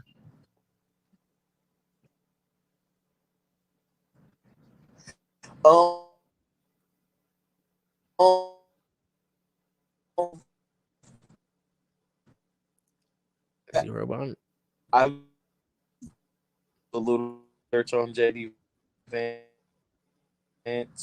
You're roboting in and out. Can you get somewhere with a little better service? Definitely for Discord. To get left wing spaces of JD Vance and get to the right wing side and see how they feel about him. Try that one more time. Yep, he's gone. All right. Well, that we will figure out. If you want to be if you want to figure out what Trey was about to say, he is going to say it in the after party where we are headed right now. Thank you so very, very much. I am not gonna lie, guys. I was very nervous about coming on here. It's been 8 days since I've been sitting in the chair. I was out in Vegas doing my damn thing over at FreedomFest. I had planned on yesterday's stream being going over what happened, FreedomFest, all that good stuff. Then all of this happened. Then my flight got mixed up and it's a whole thing. So I think what I'm going to do tomorrow, shout out to Livewires, who I'm going to assume I'm not going to say names, but shout out to Livewires and welcome. Yeah, that's you. Welcome. Oh, that's another person. Oh, we got two. Welcome to the Discord server. And you are a member. That's you, right? Punchcast. I just want to make sure I'm not giving anybody free shit. Ain't no free shit here. But yes, I was nervous because usually, we come back and we have we come on stream and we have a conversation and I just jump off the conversation. But so much had happened that I was like, okay, we're not going to be able to just take one podcast, or I'm going to have to jump around, and that's not my strong suit. So hopefully we covered a good amount of the information that I wanted to. We'll take a look back, and over the next few weeks, we'll certainly fill in the gaps. We will continue to learn more. We'll continue to pay attention to what is going on. I missed this one. Funkmaster said, what do you look at through the crosshairs? A motherfucker you about to kill? I'm too pretty for YouTube. Great. Word up. All right, let me give the roll. So you should now be able to enter the Let Us Speak channel where Harley is. That is where the after party is about to rage right meow. Thank you guys so very much for hanging out. Give a big shout out to Unwanted Foe. We had Zippy DSM Lee doing the damn thing. We had Plungecast with the New Zealand 2. And of course, the sponsor of the stream, as always, as usual, the Funk Master General. Thank you so very much for such a warm welcome back, guys. I genuinely missed you. I know that I did stream a few times, but I missed you. Yeah, obviously the bullseye, but it is it's a pleasure to be back. And on Friday we'll jump back into some more of the crash course philosophy, and then by next week we'll be right back into the normal stuff. But I think tomorrow is when I'm going to try to go over the Freedom Fest stuff that we haven't covered. So there's 2 streams online. RFK speaking live, where he's like I'm like this far away from him. Like literally, you can't zoom on StreamYard, which I learned. But I'm like this far away from RFK. And I did that, and then there was a Bitcoin in a bubble. I streamed that. And then there's two other panels and speeches. One's from Tom Woods Jr. that has never been seen before. So make sure you are subscribed. If you are new here, thank you so very, very much for being here. I am Lutch, aka the Indian Jesus. This Don't hit your head. This is my co-host, Morty. And we have had a fantastic time with you. Thank you so very, very, very much for hanging out. If you are a member of the channel, head on over to Let Us Speak, where we are holding the after party as soon as this is done. Thank you. Thank you. Thank you one more time. I will see you guys tomorrow. I have missed you. Thank you again. Once again, that is Morty, and I am your host, Lunch, a.k.a. the Indian Jesus, here to resurrect the second coming of common sense. Until next time, guys, we are out of here. Peace.